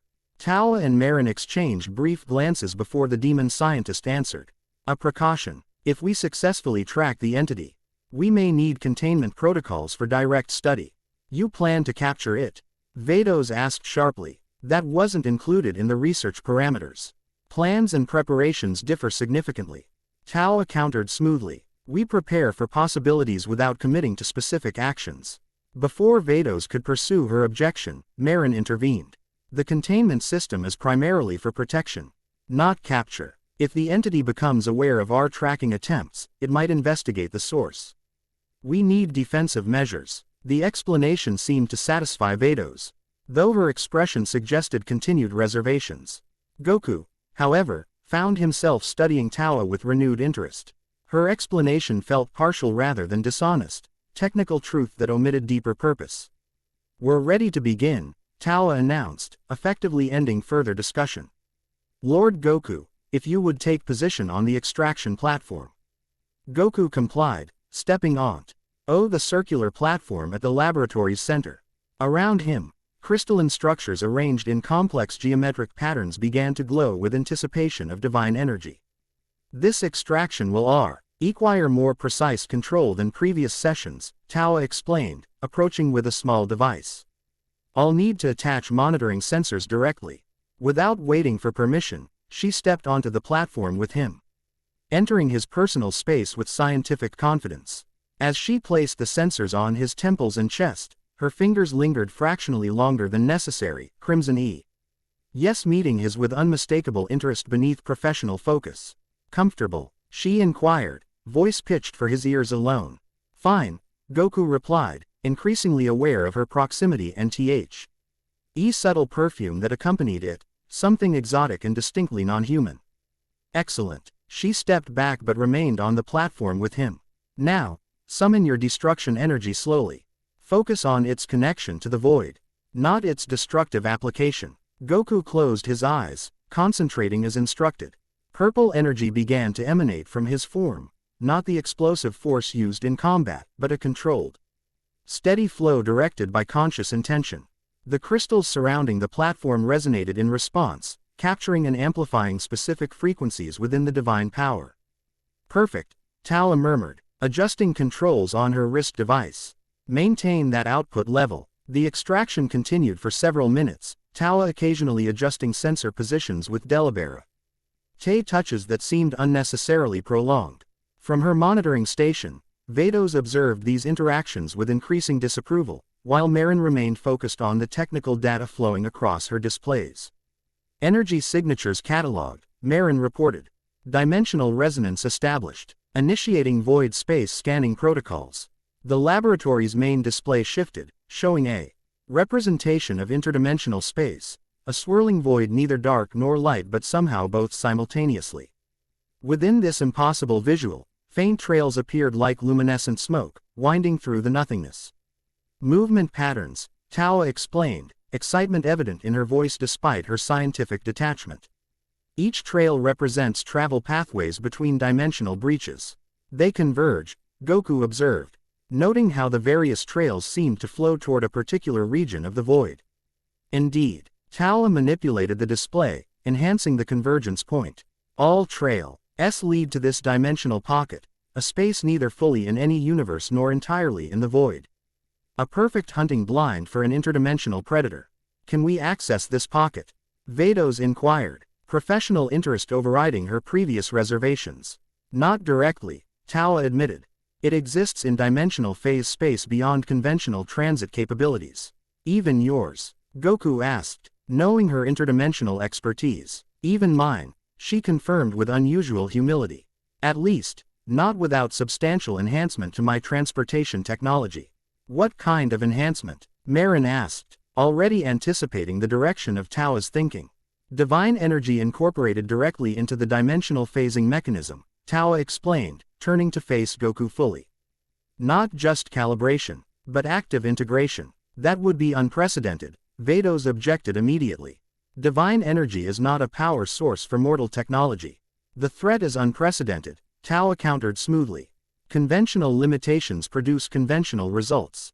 This entity exists beyond conventional parameters. She's right, Goku said unexpectedly, drawing surprised looks from everyone. If this thing hides where we can't reach it, we need new approaches. A remarkably flexible perspective for a divine being, Tao noted with approval. Perhaps your mortal origins provide advantages your fully divine counterparts lack. Or perhaps Lord Goku should consult with proper divine authorities before committing to experimental procedures, Vados suggested pointedly. Time remains critical, Towa reminded them. While we debate protocols, the entity continues feeding. 3 new breaches formed during our discussion alone. To emphasize her point, she gestured to a Seacon dairy display where red indicators pulsed with new activity, reality fractures spreading across multiple sectors of Universe 7. Goku studied the display with growing concern.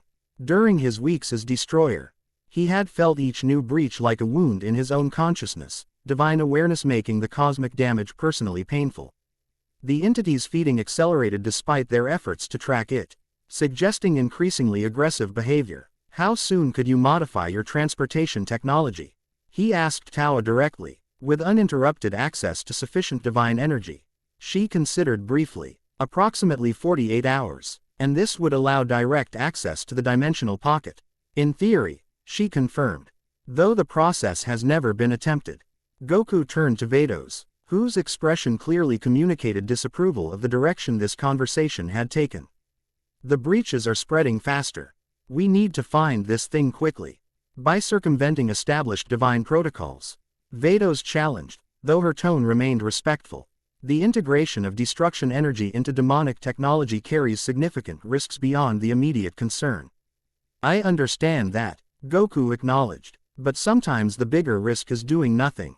A convenient perspective when aligned with your preferred course of action, Vados observed coolly.